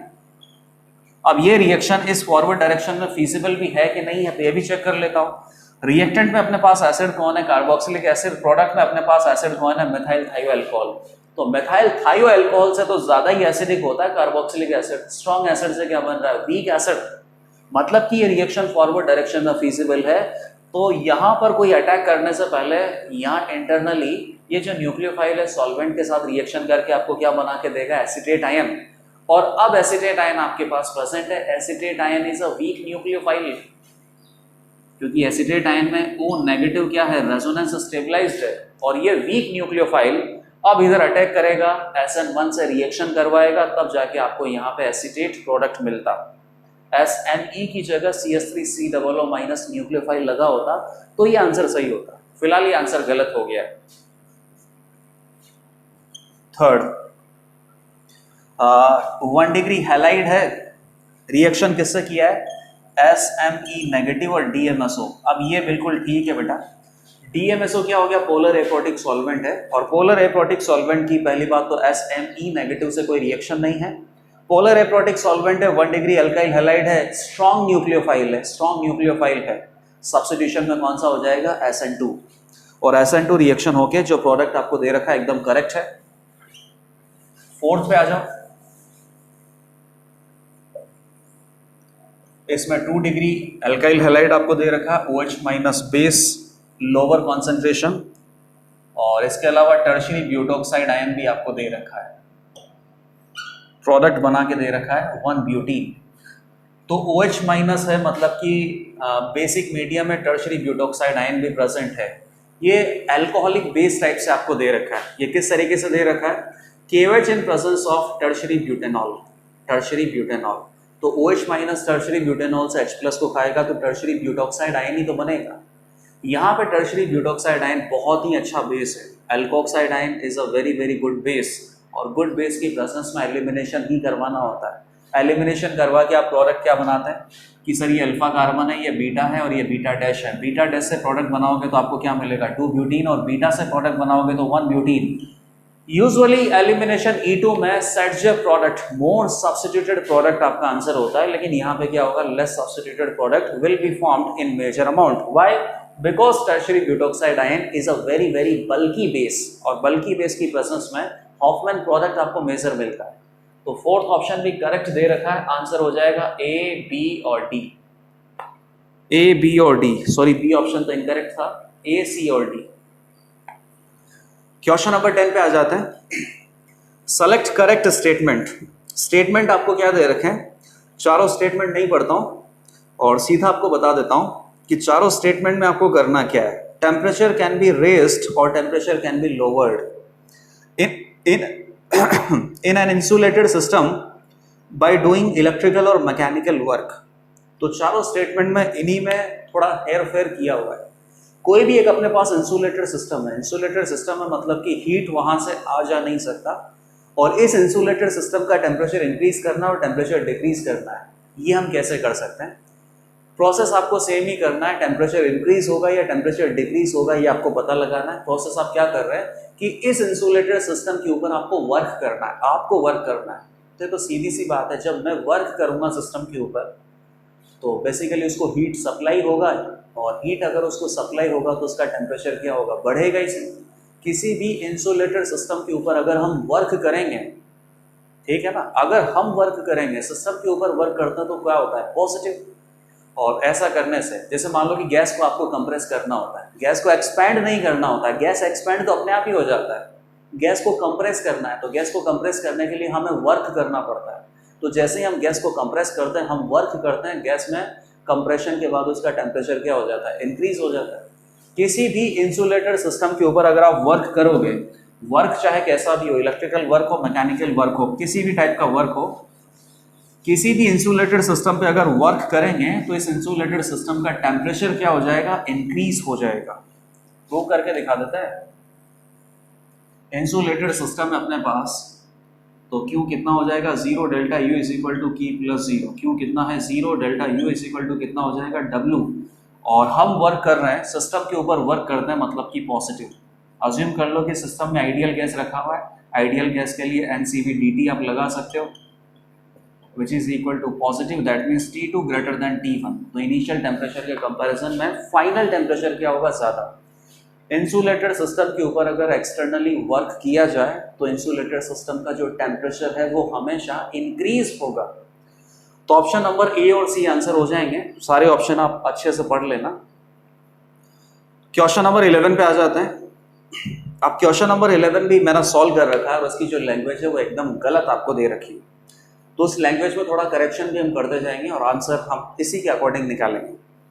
To naturally occurring forms of tartaric acid were isolated. पहली बात तो टार्टरिक एसिड की 2 फॉर्म्स नहीं होती, 3 फॉर्म्स होती है। टार्टरिक एसिड के कितने ऑप्टिकल आइसोमर या स्टीरियो आइसोमर हो सकते हैं, 3 हो सकते हैं। टार्टरिक एसिड किसको बोलते हैं, CHOH, CHOH, COOH, COOH।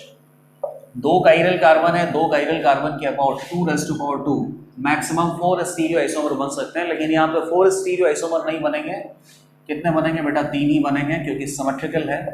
वो तीनों स्टीरियो आइसोमर कौन से होंगे, OH OH या तो सेम साइड पे रख दो या ऑपोजिट साइड पे रख दो। ऑपोजिट साइड पे जब आप रखोगे तो ये ऑप्टिकली एक्टिव आता है, तो इसका एक क्या होगा, मिरर इमेज होगा।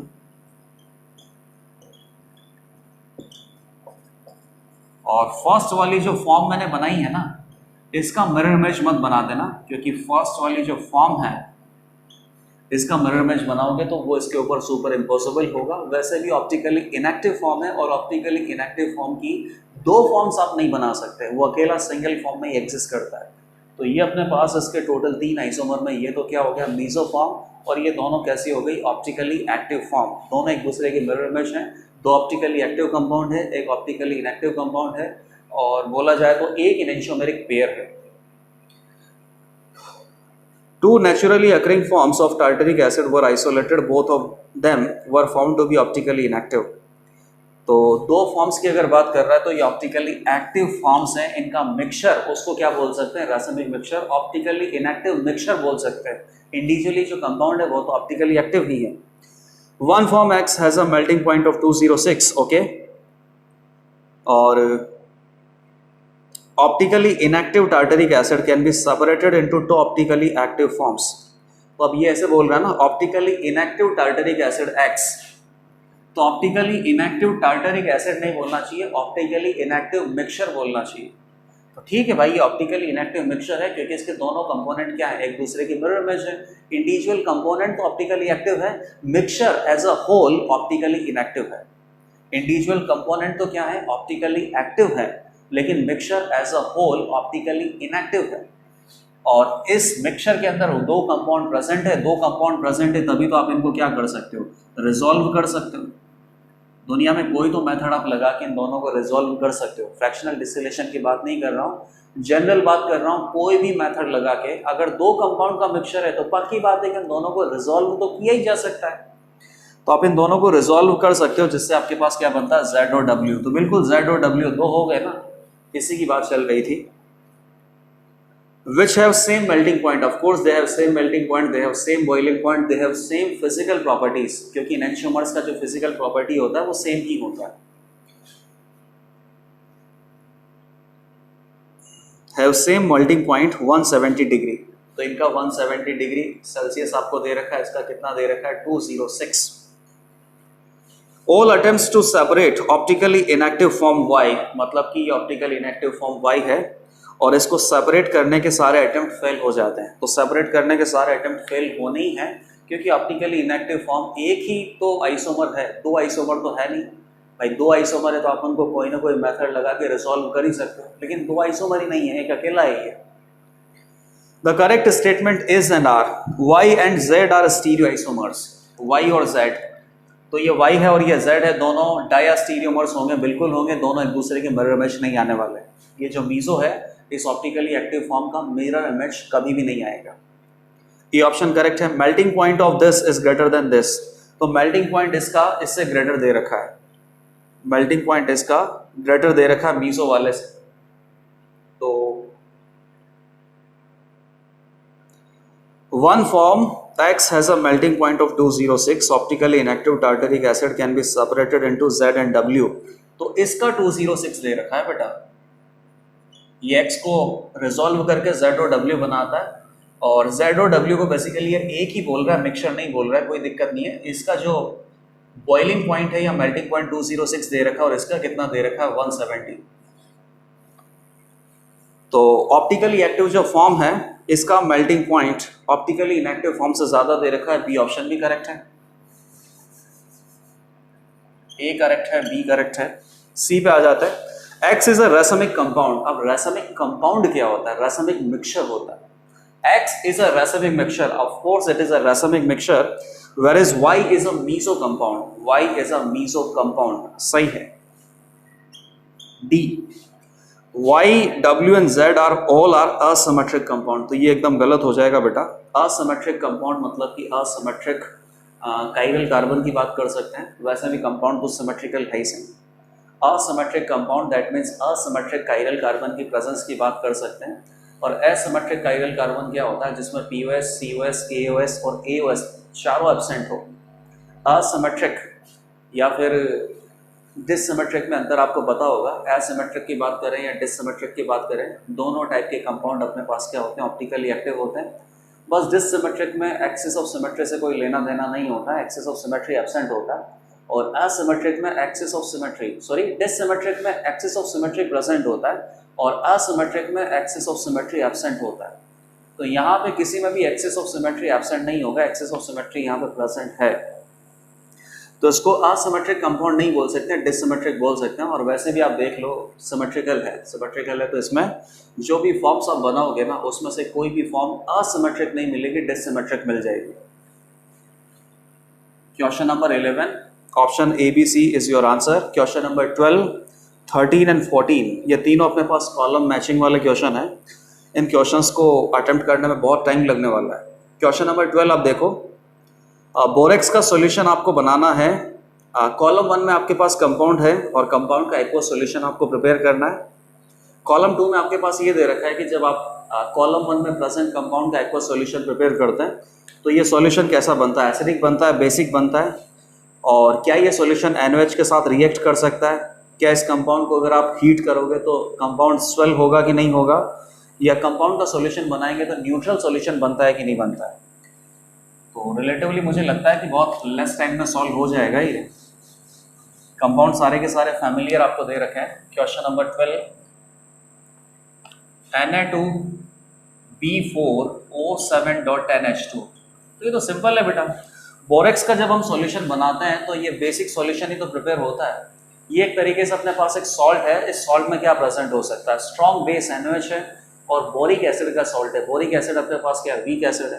थोड़ा ब्रॉड वे में मैं देख रहा हूँ, बोरिक एसिड वीक एसिड है और NaOH स्ट्रॉन्ग बेस है। तो स्ट्रॉन्ग बेस का सॉल्ट आपने बनाया, सॉल्ट का जो नेचर है एक्वस सॉल्यूशन में जाने के बाद बेसिक नेचर ही आएगा। और वैसे ही पता है कि जब आप इसका एक्वस सॉल्यूशन प्रिपेयर करोगे तो एक्वस सॉल्यूशन प्रिपेयर करने के बाद आपको क्या मिलेगा, +7H2 होता है बेटा ये, और क्या मिलेगा, NaOH +4H3BO3। और आप उसको और कैसे लिख सकते हो कि 2H3BO3 और बाकी का जो 2H3BO3 है that means BOH whole thrice, उसके साथ ये OH माइनस एक्सेप्ट कर लेगा तो BOH होल 4 माइनस ये बना सकते हो। इसके पहले वाले क्वेश्चन में आया था ये। किसी भी तरीके से आप देख लो, आप ऐसे भी देख सकते हो या फिर आप ऐसे भी देख सकते हो, दोनों में आपको नजर आ रहा है कि ये सॉल्यूशन है वो बेसिक है। और बेसिक सॉल्यूशन अगर ये बन रहा है तो P ऑप्शन करेक्ट है, Q इनकरेक्ट है। और can react with NaOH, of course it can react with NaOH। BOH3 जो है ये अभी 2 OH माइनस को और एक्सेप्ट कर सकता है, तो Q से आंसर सही आ जाएगा। स्वेल्स अपॉन हीटिंग, ये सबको पता है कि जो बोरेक्स है इसमें 10 वाटर ऑफ क्रिस्टलाइजेशन प्रेजेंट है। जैसे आप इसे हीट करोगे तो वाटर गैशियस फॉर्म में कन्वर्ट होकर बाहर निकलने की कोशिश करेगा, तो जब बाहर निकलेगा तो इसका जो क्रिस्टल है वो थोड़ा सा स्वेल हो जाएगा। P आंसर, Q नहीं था ना, R था, S है, और T न्यूट्रल सॉल्यूशन बनाता है, बिल्कुल गलत है। बेसिक सॉल्यूशन बनाता है, NaOH के साथ रिएक्ट कर सकता है और हीट करने पर स्वेल करेगा। ये तो पहले के आंसर हो गए। सेकंड में आपके पास क्या दे रखा, सोडियम कार्बोनेट का सॉल्यूशन है। बेटा सोडियम कार्बोनेट, कार्बोनेट में किसका, H2CO3 अपने पास है और sodium hydroxide. Sodium hydroxide is a strong base, H2CO3 is a weak acid. Strong base का अपने पास सॉल्ट बना रखा है। एक्वस सॉल्यूशन प्रिपेयर करेंगे तो बेसिक सॉल्यूशन आएगा। सॉल्ट हाइड्रोलाइसिस में सब कर रखा है ये, तो बेसिक सॉल्यूशन आएगा, एसिडिक सॉल्यूशन नहीं आएगा। बेसिक सॉल्यूशन है तो NaOH से तो रिएक्ट कर नहीं सकता, वाटर ऑफ क्रिस्टलाइजेशन नहीं है, तो जब आप इसे हीट करोगे तो स्वेल भी नहीं होगा, न्यूट्रल सॉल्यूशन ये बनाता नहीं है। K2SO4, ये आपके पास पोटाश एलम दे रखा है, तो पोटाश एलम में पोटेशियम हाइड्रोक्साइड और सल्फ्यूरिक एसिड का सॉल्ट है, ये तो न्यूट्रल सॉल्ट हो गया। यहाँ पर एल्यूमिनियम हाइड्रोक्साइड और सल्फ्यूरिक एसिड, इन दोनों से सॉल्ट बना होगा। ये स्ट्रॉन्ग एसिड होता है, ये वीक बेस होता है। एसिड यहाँ पे डोमिनेंट है, मतलब इसका सॉल्यूशन बनाओगे तो एसिडिक सॉल्यूशन बनेगा, तो P तो इनकरेक्ट हो गया। Q acidic solution, R acidic solution है तो NaOH के साथ रिएक्ट कर सकता है, R भी सही है। Swells upon heating, water of crystallization है, इसको आप हीट करोगे तो स्वेल होगा। और न्यूट्रल सॉल्यूशन बिल्कुल गलत है, इसका आंसर हो जाएगा QRS। फोर्थ आप देखो, NH4Cl ammonium chloride. Ammonium chloride में क्या प्रेजेंट है, ammonia plus HCl, weak base strong acid, acid dominant है, तो अमोनियम क्लोराइड को जब एक्वा सॉल्यूशन प्रिपेयर करेंगे, एसिड डोमिनेंट है तो एसिडिक सॉल्यूशन बनेगा। तो P तो इनकरेक्ट है, Q करेक्ट है। एसिडिक सॉल्यूशन बेस से रिएक्ट कर सकता है, तो ये भी करेक्ट है। स्वेल्स अपॉन हीटिंग गलत, और फॉर्म्स अ न्यूट्रल सॉल्यूशन ये भी गलत। तो लास्ट जो फोर्थ ऑप्शन है उसके आंसर हो जाएंगे Q और R। तो ये जो कॉलम मैचिंग है ये तो बेसिकली इजी था, क्योंकि सारे आपके पास सॉल्ट दे रखे थे। सॉल्ट का जब एक्वा सॉल्यूशन प्रिपेयर करेंगे तो न्यूट्रल सॉल्यूशन प्रिपेयर होगा, एसिडिक सॉल्यूशन प्रिपेयर होगा, बेसिक सॉल्यूशन प्रिपेयर होगा। ये बहुत इजीली आप गेस कर सकते हो। केवल आपको सॉल्ट के कंपोनेंट गेस करने हैं। सॉल्ट किससे मिलके बनता है, एसिड और बेस से। स्ट्रॉन्ग एसिड और स्ट्रॉन्ग बेस का अगर सॉल्ट है तो ऐसा सॉल्ट एक्वा सॉल्यूशन जब बनाता है तो न्यूट्रल एक्वा सॉल्यूशन बनाता है। स्ट्रॉन्ग एसिड अगर है और वीक बेस है तो एसिड डोमिनेंट हो गया, एसिडिक सॉल्यूशन आपको मिलेगा। और स्ट्रॉन्ग बेस है, वीक एसिड है तो स्ट्रॉन्ग बेस डोमिनेंट हो गया, और इस टाइप के सॉल्ट का एक्वा सॉल्यूशन बनाएंगे तो फिर वो बेसिक सॉल्यूशन बनेगा। ये सब आपने आयनिक इक्विलिब्रियम में पढ़ रखा है, तो क्वेश्चन नंबर 12 आपसे बहुत इजीली सॉल्व हो जाता है। क्वेश्चन नंबर 13 पे आ जाइए। क्वेश्चन नंबर 13 सॉलिड स्टेट से रिलेटेड है। कॉलम ए में कुछ पर्टिकुलर आयनिक स्ट्रक्चर्स आपको दे रखी है, NaCl, Li2O, ZnS और RbCl। और कॉलम 2 में बेसिकली इनकी प्रॉपर्टीज़ आपको दे रखी है, तो आपको मैच करना है कि कौन सा आयनिक कंपाउंड किस पर्टिकुलर प्रॉपर्टी से मैच होने वाला है। तो यहाँ पे थोड़ा सा आपका जो आपने याद कर रखा है ना आयनिक स्ट्रक्चर्स, जो आपने रट रखा है, उसका यूटिलाइजेशन है। क्वेश्चन 13, जैसे कि NaCl की अगर बात करें तो NaCl क्या होता है बेटा, रॉक सॉल्ट स्ट्रक्चर होता है। पॉजिटिव और नेगेटिव का जो रेशो है, कैटायन और एनायन का रेडियस रेशो है 0.414 से ज़्यादा आता है, 0.732 से कम आता है। कैटायन और एनायन की साइज में बहुत ज़्यादा अंतर नहीं होता है और ये रेशो बहुत बेसिकली बहुत ज़्यादा है। ऑक्टाहेड्रल वॉइड में Na+ जाता है और Cl- FCC लोटिस का फॉर्मेशन करता है, ये सब आपको पता है। रॉक सॉल्ट स्ट्रक्चर अपने पास किसका होता है, लिथियम हो गया, सोडियम हो गया, पोटेशियम हो गया और रुबिडियम हो गया। रुबिडियम तक, लिथियम, सोडियम, पोटेशियम और रुबिडियम, इन सबके जो हैलाइड होते हैं ना, हैलाइड में फ्लोराइड, ब्रोमाइड, आयोडाइड सबको पकड़ लो, इन सब के जो हैलाइड हैं उनका स्ट्रक्चर हमेशा रॉक सॉल्ट के जैसा ही होता है। और सीजियम हैलाइड की अगर बात करें तो सीजियम बहुत बड़ा कैटायन हो गया, तो सीजियम हैलाइड का रॉक सॉल्ट स्ट्रक्चर नहीं होता, फिर वहाँ पे BCC अरेंजमेंट होता है। फिलहाल आप NaCl का तो पता है। अब कॉलम में मैच कर लेते हैं। कॉलम 1 है cation and anion have similar sizes. Of course anion is always बिगर, और जो कैटायन है अगर वो फर्स्ट ब्लॉक का कैटायन है, फर्स्ट ग्रुप का अगर कैटायन है इस ब्लॉक में, तो उस कैटायन को भी आप बिगर कंसीडर कर सकते हो। तो एनायन और कैटायन का जो साइज है वो आप ऑलमोस्ट सिमिलर टाइप से कंसीडर कर सकते हो। सेम नहीं बोल रहा हूँ, सिमिलर बोल रहा हूँ। जहां पर कैटायन और एनायन का सिमिलर साइज होता है वहां पर कौन से डिफेक्ट आते हैं, शॉर्टकी डिफेक्ट। शॉर्टकी डिफेक्ट में क्या होता है कि यूनिट सेल के अंदर से कैटायन और एनायन इक्वल नंबर में मिसिंग होते हैं। कैटायन और एनायन अगर मिसिंग हो गए तो यूनिट सेल के अंदर मास कम हो जाएगा। मास कम होने से क्या होता है, डेंसिटी कम होता है। तो जो भी NaCl का प्रैक्टिकल डेंसिटी है वो एक्चुअली थ्योरेटिकल डेंसिटी से कम आएगा। प्रैक्टिकली क्यों कम आएगा, ड्यू टू शॉर्टकी डिफेक्ट। तो P ऑप्शन तो करेक्ट था ही सही, theoretical density is more than experimental density, बिल्कुल करेक्ट है। Voids on the H centre are occupied, और R ऑप्शन के बाद S ऑप्शन है voids on the body diagonal is occupied. तो यहाँ पे H सेंटर और बॉडी डायगोनल का वॉइड ऑक्यूपाई है, तो सही है बेटा। NaCl के स्ट्रक्चर में Na+ कहाँ प्रेजेंट होता है, ऑक्टाहेड्रल वॉइड में। ऑक्टाहेड्रल वॉइड की दो लोकेशन होती है FCC यूनिट सेल में, एक तो बॉडी सेंटर पे कंप्लीट होता है और H सेंटर पे 1/4 होता है। तो H सेंटर पे जो ऑक्टाहेड्रल वॉइड है वो ऑक्यूपाई है, बॉडी सेंटर पे जो ऑक्टाहेड्रल वॉइड है वो भी ऑक्यूपाई है। RS भी आ जाएगा। सेकंड अपने पास कौन है, Li2O। Li2O का स्ट्रक्चर किसका होगा, Na2O के जैसा, anti fluoride structure. Anti fluoride structure में क्या होता है, जो ऑक्साइड आयन है ये तो FCC लैटिस बनाता है और Li+ ये अपने पास टेट्राहेड्रल वॉइड में प्रेजेंट होता है। और टेट्राहेड्रल वॉइड में प्रेजेंट है, टेट्राहेड्रल वॉइड बहुत छोटा होता है। इसका मतलब कैटायन और एनायन की जो साइज है यहाँ पे सिमिलर नहीं है। Cation is very very much smaller and anion is very very much bigger. तो जो P ऑप्शन है वो तो आप वैसे ही गलत कर दो यहाँ पे कि कैटायन और एनायन का साइज सिमिलर है। टेट्राहेड्रल वॉइड में प्रेजेंट है, ये FCC लैटिस बना रहा है। Theoretical density is more than experimental density, ये भी गलत है।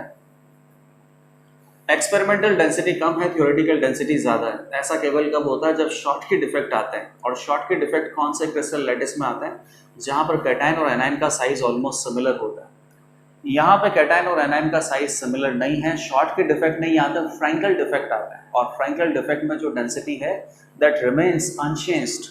तो ये जो Q ऑप्शन है ये तो गलत हो गया। Voids on the H centre are occupied, गलत। Voids on the body diagonal is occupied, सही है। H सेंटर पे ऑक्टाहेड्रल वॉइड होते हैं और ऑक्टाहेड्रल वॉइड यहाँ पे ऑक्यूपाइड नहीं है, यहाँ पे टेट्राहेड्रल वॉइड ऑक्यूपाई होते हैं। टेट्राहेड्रल वॉइड ऑक्यूपाई होते हैं, टेट्राहेड्रल वॉइड अपने पास कहाँ प्रेजेंट होते हैं, face centred cubic unit cell में हर कॉर्नर के पास में, बॉडी डायगोनल के अलोंग। कॉर्नर के पास में कितने डिस्टेंस में प्रेजेंट होते हैं, √3a/4। तो जो S ऑप्शन है वो आपको क्या दे रखा है, void on body diagonal is occupied, बिल्कुल सही है। बॉडी डायगोनल अपना कॉर्नर से गुजरेगा, दोनों कॉर्नर के पास अपने पास टेट्राहेड्रल वॉइड है और टेट्राहेड्रल वॉइड में लिथियम+ प्रेजेंट होगा फ्लोराइड स्ट्रक्चर में। तो केवल एक ही ऑप्शन सही है, ZnS भी एकदम सेम है बेटा। जो सल्फाइड आयन है वो तो FCC लैटिस बनाता है और Zn2+ अल्टरनेट टेट्राहेड्रल वॉइड में प्रेजेंट होता है। तो P option is incorrect, Q option is incorrect, R is incorrect, S is correct. Cation और एनायन की साइज सिमिलर नहीं होगी। क्योंकि कैटाइन अपने पास टेट्राहेड्रल वॉइड में जा रहा है, बहुत ही छोटे वॉइड में जा रहा है, तो कैटाइन बहुत छोटा होगा, एनायन बहुत बड़ा होगा। दोनों के साइज अगर सिमिलर नहीं है तो शॉर्टकट इफेक्ट नहीं आएंगे, शॉर्टकट इफेक्ट नहीं आएंगे तो एक्सपेरिमेंटल डेंसिटी कम नहीं होगा थ्योरेटिकल से। टेट्राहेड्रल वॉइड में ऑक्यूपाई है तो एच सेंटर का जो वॉइड है उसमें तो ये प्रेजेंट नहीं होगा, क्योंकि एच सेंटर के वॉइड कौन से होते हैं, ऑक्टाहेड्रल। और बॉडी डायगोनल के अलोंग जो वॉइड होता है, बॉडी डायगोनल के अलोंग आपको टेट्राहेड्रल वॉइड मिल जाएगा, और टेट्राहेड्रल वॉइड में कैटाइन प्रेजेंट है, तो केवल एक ही ऑप्शन सही आएगा एस, बाकी तीनों गलत है। लास्ट अपने पास क्या दे रखा है, RbCl।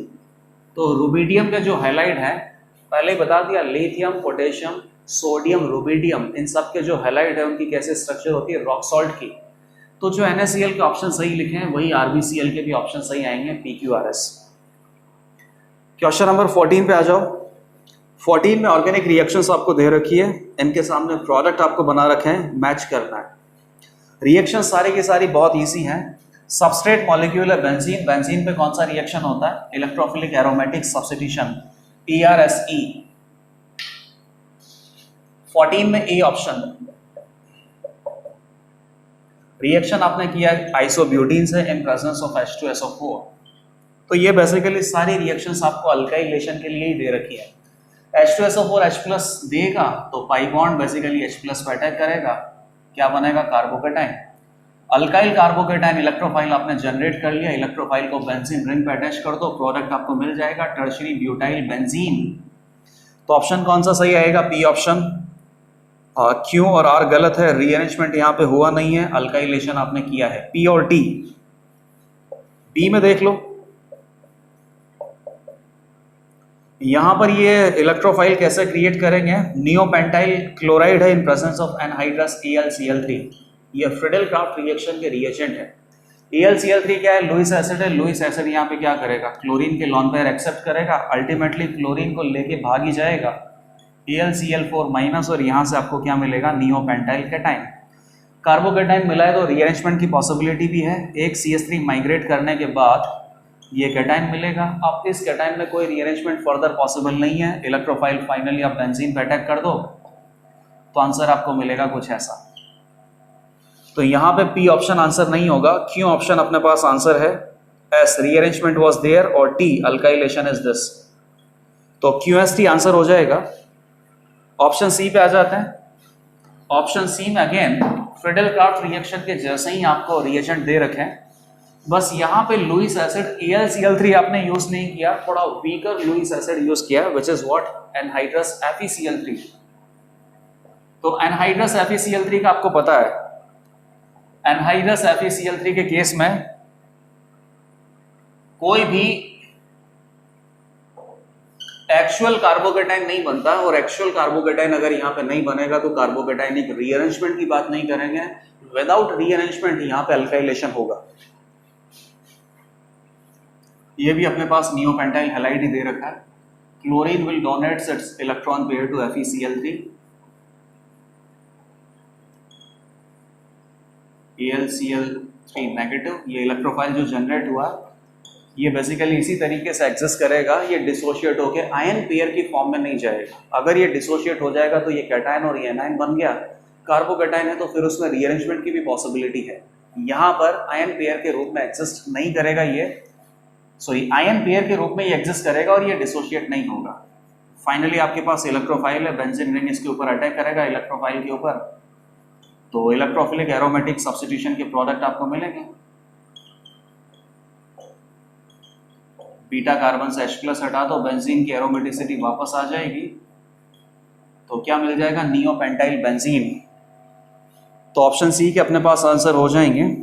Option R rearrangement is not observed and alkylation process तो है ही सही। ऑप्शन डी में आपके पास देख लो, अल्कोहल की रिएक्शन करवानी है H2SO4 से, तो अल्कोहल जब H2SO4 के साथ रिएक्ट करेगा, H2SO4 क्या प्रोवाइड करवाता है, H+।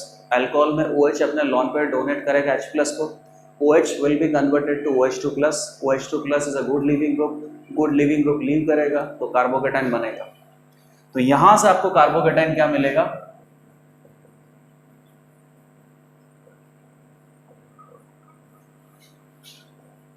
Isobutyl cation. Isobutyl cation में रीअरेंजमेंट होगा, तो 3 डिग्री कार्बोकेटाइन मिलेगा आपको, और ये कार्बोकेटाइन आप अटैक करवा दो तो फाइनल प्रोडक्ट आ जाएगा टर्शियरी ब्यूटाइल बेंजीन। तो डी ऑप्शन में आंसर क्या हो जाएगा? ऑप्शन पी तो हो ही जाएगा, टर्शियरी ब्यूटाइल बेंजीन आपको मिला है। क्यू और आर नहीं हो सकता, रीअरेंजमेंट ऑब्जर्व किया है, अल्काइलेशन तो ये है ही सही, तो पीएसटी आंसर हो जाएगा। तो क्वेश्चन नंबर 14 में जो चारों रिएक्शन आपको दे रखी है, बेंजीन के अल्काइलेशन के लिए दे रखी है, और अल्काइलेशन के लिए अल्काइल कार्बोकेटाइन आपको बनाना पड़ेगा। अल्काइल कार्बोकेटाइन आपका इलेक्ट्रोफाइल होगा, इलेक्ट्रोफाइल बेंजीन पे अटैक करके इलेक्ट्रोफिलिक एरोमेटिक सब्स्टिट्यूशन के प्रोडक्ट आप बना दोगे, फाइनल प्रोडक्ट अपने पास क्या होगा? Alkyl benzene. यहाँ पर अल्काइल कार्बोकेटाइन 3 तरीके से क्रिएट किया है। पहला तो जो अपने पास alkyl halide plus Lewis acid, तो लुइस एसिड हैलाइड आयन को रिमूव करके अल्काइल कार्बोकेटाइन बना रहा है। दूसरा alkene plus H plus alkene पे अटैक करेगा, कार्बोकेटाइन बनेगा। और alcohol plus H plus alcohol पे अटैक करेगा, OH2 प्लस बनेगा, OH2 plus good leaving group leave करेगा, बाकी आपके पास क्या बना? Alkyl carbocation. तो इन तीनों तरीके से यहाँ पे अल्काइल कार्बोकेटाइन जो पोटेंशियल इलेक्ट्रोफाइल है ये बना है, और ये इलेक्ट्रोफाइल बेंजीन पे अटैक करने के बाद इलेक्ट्रोफिलिक एरोमेटिक सब्स्टिट्यूशन हुआ, फाइनली प्रोडक्ट आपको मिलता है अल्काइल बेंजीन। तो 14 भी आसान है, 13 भी आसान है, और 12th ये जो तीनों कॉलम मैचिंग है ये तीनों एकदम बिल्कुल इजी आपको दे रखे हैं। लास्ट 4 क्वेश्चंस हम देख लेते हैं। ये चारों क्वेश्चन न्यूमेरिकल वैल्यू टाइप हैं। क्वेश्चन नंबर 15 आप देखना, minimum number of waves made bye electron moving in an orbit having maximum magnetic quantum number +3। Maximum magnetic quantum number +3 है, तो ये इलेक्ट्रॉन बेसिकली कौन सी शेल में हो सकता है? क्योंकि जिस शेल में होगा उतनी ही नंबर ऑफ वेव्स वहां पे प्रेजेंट होती है। डी ब्रोगली हाइपोथेसिस में पढ़ा था, अगर इलेक्ट्रॉन n = 1 में प्रेजेंट है तो number of waves made by this electron which is present in first shell, वो नंबर ऑफ वेव्स अपने पास कितनी हो जाती है? 1 हो जाती है। जिस शेल में प्रेजेंट है उसी के प्रिंसिपल क्वांटम नंबर के इक्वल नंबर ऑफ वेव्स यहाँ पे जनरेट होती हैं। अब आपको यही गेस करना है कि ये जो इलेक्ट्रॉन है जिसके लिए स्पेसिफिकेशन आपको दे रखा है, ये इलेक्ट्रॉन कौन सी सब शेल में प्रेजेंट है, कौन सी मिनिमम शेल में प्रेजेंट है। तो मैक्सिमम मैग्नेटिक क्वांटम नंबर दे रखा है m+3। m+3 है तो m = -L2 + L होता है, तो L अपने पास कितना होगा? मैक्सिमम +3 हो सकता है, मैक्सिमम 3 हो सकता है। L4 भी हो सकता है, क्योंकि 4 अगर होगा तो m की वैल्यू क्या होगी? -4 to +4 होगी, और इसमें कहीं ना कहीं +3 आ जाएगा। ये कंसिडर नहीं करना, ये कंसिडर करना है, क्योंकि L की वैल्यू आपको केवल कितना चाहिए? मैक्सिमम +3 चाहिए। m की वैल्यू मैक्सिमम +3 चाहिए, तो उसके लिए L मैक्सिमम L मैक्सिमम यहाँ पे 3 होना चाहिए। L अगर मैक्सिमम 4 हुआ तो यहाँ पर m +4 भी हो सकता है। L अगर मैक्सिमम 3 है तो इसके लिए n की वैल्यू क्या होगी बेटा? 4 होगी, क्योंकि L की वैल्यू क्या होती है? 0 to n-1 होती है। तो अगर L 3 लाना है तो मिनिमम जो शेल नंबर है वो 4 तो होना ही चाहिए, मतलब कि इलेक्ट्रॉन मिनिमम 4th शेल में प्रेजेंट है, और 4th शेल में प्रेजेंट इलेक्ट्रॉन की कितनी वेव्स बनेंगी? 4 वेव्स बनेंगी। तो क्वेश्चन नंबर 15 आंसर कितना हो जाएगा? 4। क्वेश्चन नंबर 16 पे आओ। How many isomeric benzene derivatives of the molecular formula C9H14 is possible which may have 4 ring substituted monobromo derivative? C9H12 ये हाइड्रोकार्बन का फॉर्मूला आपको दे रखा है। इसके बेंजीन डेरिवेटिव बनाने हैं, और जो भी बेंजीन डेरिवेटिव आप बनाने वाले हो उसमें आपको ध्यान रखना है कि इस बेंजीन डेरिवेटिव में अगर ब्रोमिनेशन करें, और ब्रोमिनेशन अल्काइल चेन पे नहीं करना है, ब्रोमिनेशन आपको रिंग पे करना है, तो रिंग पे अगर ब्रोमीन प्लस आपको अटैच करना है तो मैक्सिमम 4 डेरिवेटिव मिलने चाहिए। तो कितने बेंजीन डेरिवेटिव हम बना सकते हैं? C9H12 तो बेंजीन बनाएंगे तो DU कितना हो जाएगा? 4 तो खर्च होना ही है, और यहाँ पे DU इसका कितना एग्जैक्टली 4 ही है। इसका मतलब बेंजीन के अलावा जो 3 कार्बन एटम है वो तीनों कार्बन एटम बेंजीन से सिंगल बॉन्ड से अटैच्ड होंगे, और तीनों कार्बन एटम ना तो कोई रिंग बनाएंगे ना उनके बीच में कोई पाई बॉन्ड होगा, सारे सिंगल बॉन्ड ही आपको लगाना है। तो बेंजीन के ऊपर 3 कार्बन एटम, तो प्रोपाइल बेंजीन भी एक हो सकता है, लेकिन प्रोपाइल बेंजीन पे ब्रोमिनेशन करोगे तो यहाँ लगाओगे तो यहाँ नहीं, यहाँ लगाओगे तो यहाँ नहीं, यहाँ लगाओगे तो 3 ब्रोमो डेरिवेटिव आपको मिल सकते हैं। आपको 4 ब्रोमो डेरिवेटिव चाहिए, तो प्रोपाइल बेंजीन तो आपका आंसर नहीं है।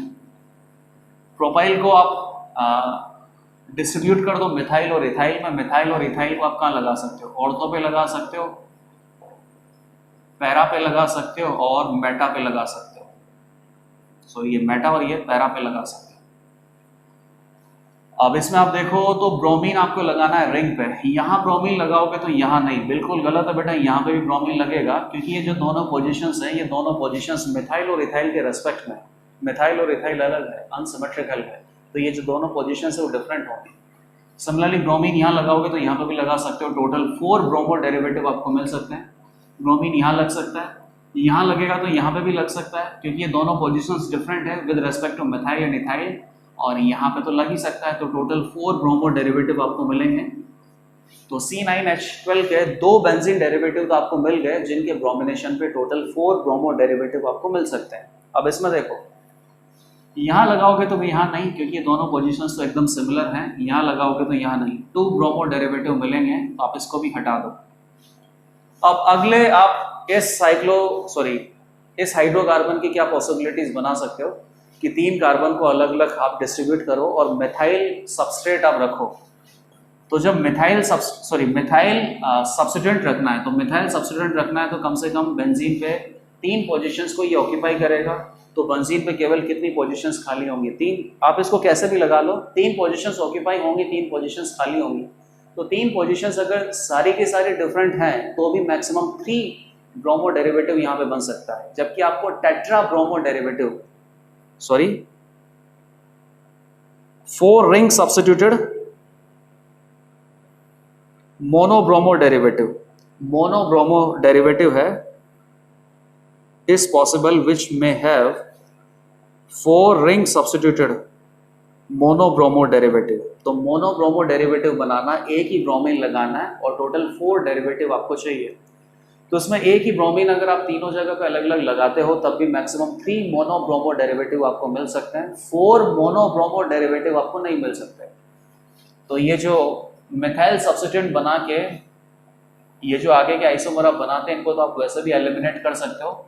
टोटल ये दोनों आइसोमर हैं, दोनों आइसोमर अपने पास क्या हैं, ऑर्थो मिथाइल इथाइल बेंजीन और मेटा मिथाइल इथाइल बेंजीन। इन दोनों डेरिवेटिव्स का जब मोनोब्रोमिनेशन करेंगे तो ब्रोमीन बेंजीन रिंग पे 4 अलग अलग तरीके से जुड़ सकता है, 4 आइसोमर आपको टोटल मिल सकते हैं। तो क्वेश्चन नंबर 16 में आंसर हो जाएगा 2।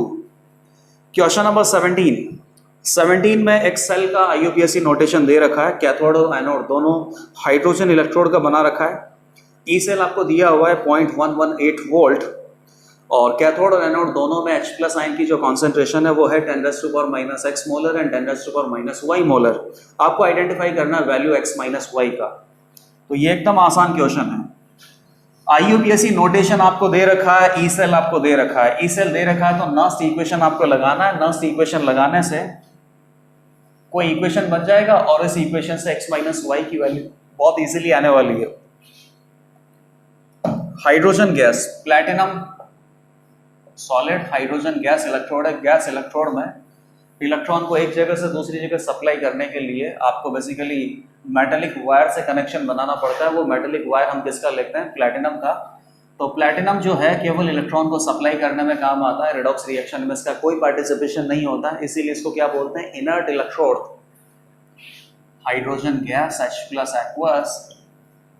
H+ aqueous, हाइड्रोजन गैस और platinum solid.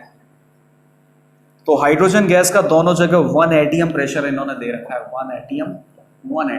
H+ aqueous anode में अपने पास है 10⁻⁻x मोलर, यहाँ पे 10⁻⁻y मोलर, और इसका जो सेल पोटेंशियल है वो 0.118 वोल्ट।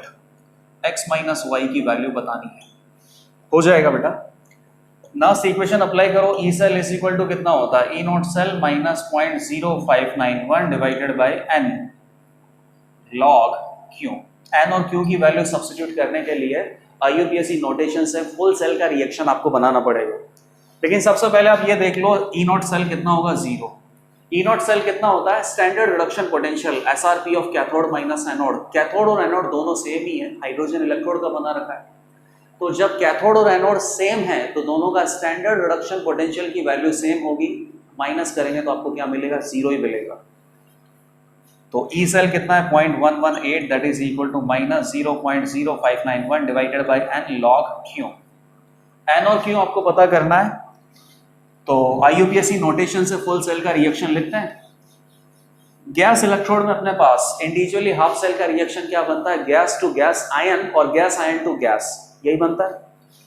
एनोड में क्या होता है, ऑक्सीडेशन। ऑक्सीडेशन के लिए हाइड्रोजन गैस से H प्लस बनाना पड़ेगा। हाइड्रोजन गैस से क्या बनाना पड़ेगा, H plus aqueous plus 2 electron. Anode oxidation, cathode reduction. Reduction में क्या करना पड़ेगा, H प्लस को 1 इलेक्ट्रॉन गेन करवाएंगे तो जीरो ऑक्सीडेशन स्टेट। रिडक्शन को रिप्रेजेंट करता है, तो 2H plus aqueous plus 2 electron which is equal to H2 gas. Cathode पर रिडक्शन आपने इंडिकेट कर दिया, दोनों को सम करेंगे तो number of electron cancel out हो जाएंगे। N का वैल्यू आ गया 2। हाइड्रोजन गैस का कोई मतलब तो रहेगा नहीं, क्योंकि दोनों का 1 atm प्रेशर आपको दे रखा है।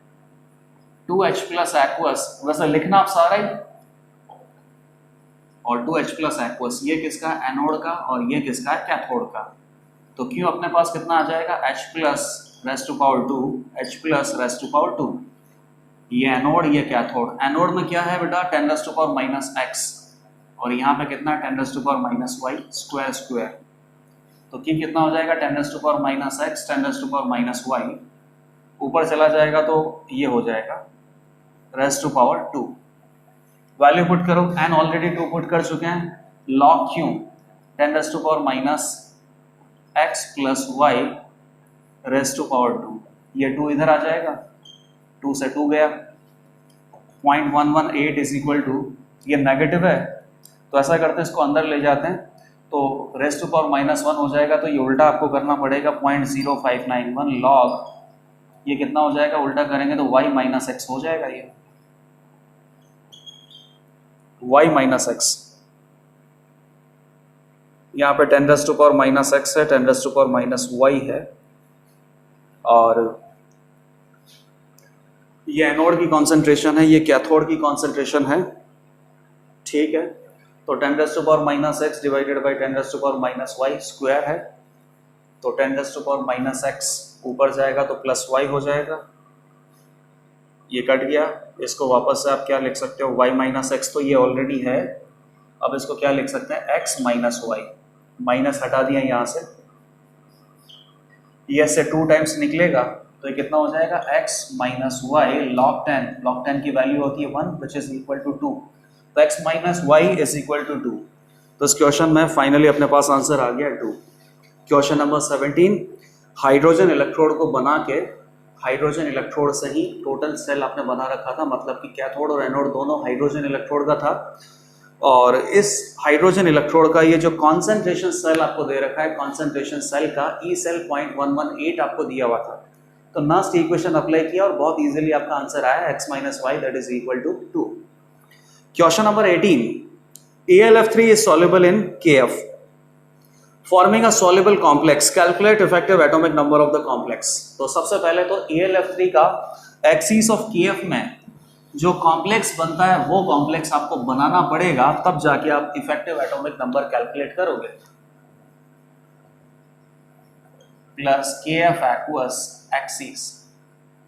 अब आप देखना, एल्यूमिनियम अपने पास थर्ड पीरियड में होता है, aluminium 3 plus, central metal ion तो आपको पता है, और लिगेंड अपने पास क्या हो गया, F माइनस हो गया। अब F माइनस आपको कितने लगाना है, तो एल्यूमिनियम 3 प्लस, ये एल्यूमिनियम थर्ड पीरियड का एलिमेंट है, थर्ड पीरियड के एलिमेंट में डी सबशेल आ जाता है, डी सबशेल आ जाता है मतलब इसका जो कोऑर्डिनेशन नंबर है वो 6 होने में कोई दिक्कत नहीं है। सेकंड पीरियड का एलिमेंट होता है, तो सेकंड पीरियड के एलिमेंट के लिए आउटर मोस्ट शेल कौन सा होता है, सेकंड, और सेकंड शेल में मैक्सिमम कितने ऑर्बिटल अवेलेबल होते हैं, 4। तो सेकंड शेल के जितने भी एटम हैं उनका कोऑर्डिनेशन नंबर 4 ही हो सकता है, 4 से ज़्यादा नहीं हो सकता। और अगर third shell, outermost shell है किसी भी एलिमेंट का, मतलब कि थर्ड पीरियड या थर्ड पीरियड से नीचे का एलिमेंट है, तो उन सब में डी सबशेल आने लग जाता है, उनका कोऑर्डिनेशन नंबर 6 या 6 से ज़्यादा भी हो सकता है। तो एल्यूमिनियम का कोऑर्डिनेशन नंबर कितना होगा बेटा, 6। तो यहाँ पे आप क्या बनाओगे, AlF6 3-। वैसे भी आपने केमिकल बॉन्डिंग में भी पढ़ा है कि AlF6 3- का क्या आप हाइब्रिडाइजेशन बताते हो, sp3d2 आपका हाइब्रिडाइजेशन आता है, तब भी आपने पढ़ा होगा। तो यहाँ पे अपने पास क्या बन गया, K3AlF6, ये कोऑर्डिनेशन कॉम्प्लेक्स बनेगा। इफेक्टिव एटॉमिक नंबर कैसे कैलकुलेट करते हैं? Number of electrons present in central metal atom plus number of electrons donated bye ligand. तो सेंट्रल मेटल एटम अपने पास क्या है? Aluminium 3 plus 13 minus 3। एल्यूमिनियम के पास 13 इलेक्ट्रॉन होते हैं, लेकिन एल्यूमिनियम 3 प्लस है, तो टोटल इसके पास कितने इलेक्ट्रॉन है? 10। और बाकी monodentate ligand fluorine minus donate करेगा। मोनोडेंटेड है, एक कोऑर्डिनेट बॉन्ड बनाएगा तो कितने इलेक्ट्रॉन डोनेट करेगा? 2। और टोटल 6 कोऑर्डिनेट बॉन्ड बनेंगे, तो total 12 electron donate plus 10 electron aluminium 3 plus के पास है, तो इसका इफेक्टिव एटॉमिक नंबर आ जाएगा 22। Effective atomic number third period में जो अपने पास नोबल गैस होता है आर्गन, उसका इफेक्टिव एटॉमिक नंबर इस पर्टिकुलर कॉम्प्लेक्स का 22 है, और आर्गन का जो एटॉमिक नंबर है वो 18 होता है।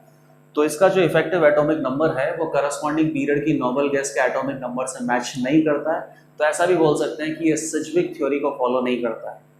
बाकी बहुत इजीली एल्यूमिनियम फ्लोराइड का ये जो कॉम्प्लेक्स है वो हमने बना लिया और एल्यूमिनियम का इफेक्टिव एटॉमिक नंबर कैलकुलेट किया, आंसर आ गया 22। तो यहाँ पर FS333 का जो पेपर 1 है ये अपना कंप्लीटली डिस्कस हो जाता है।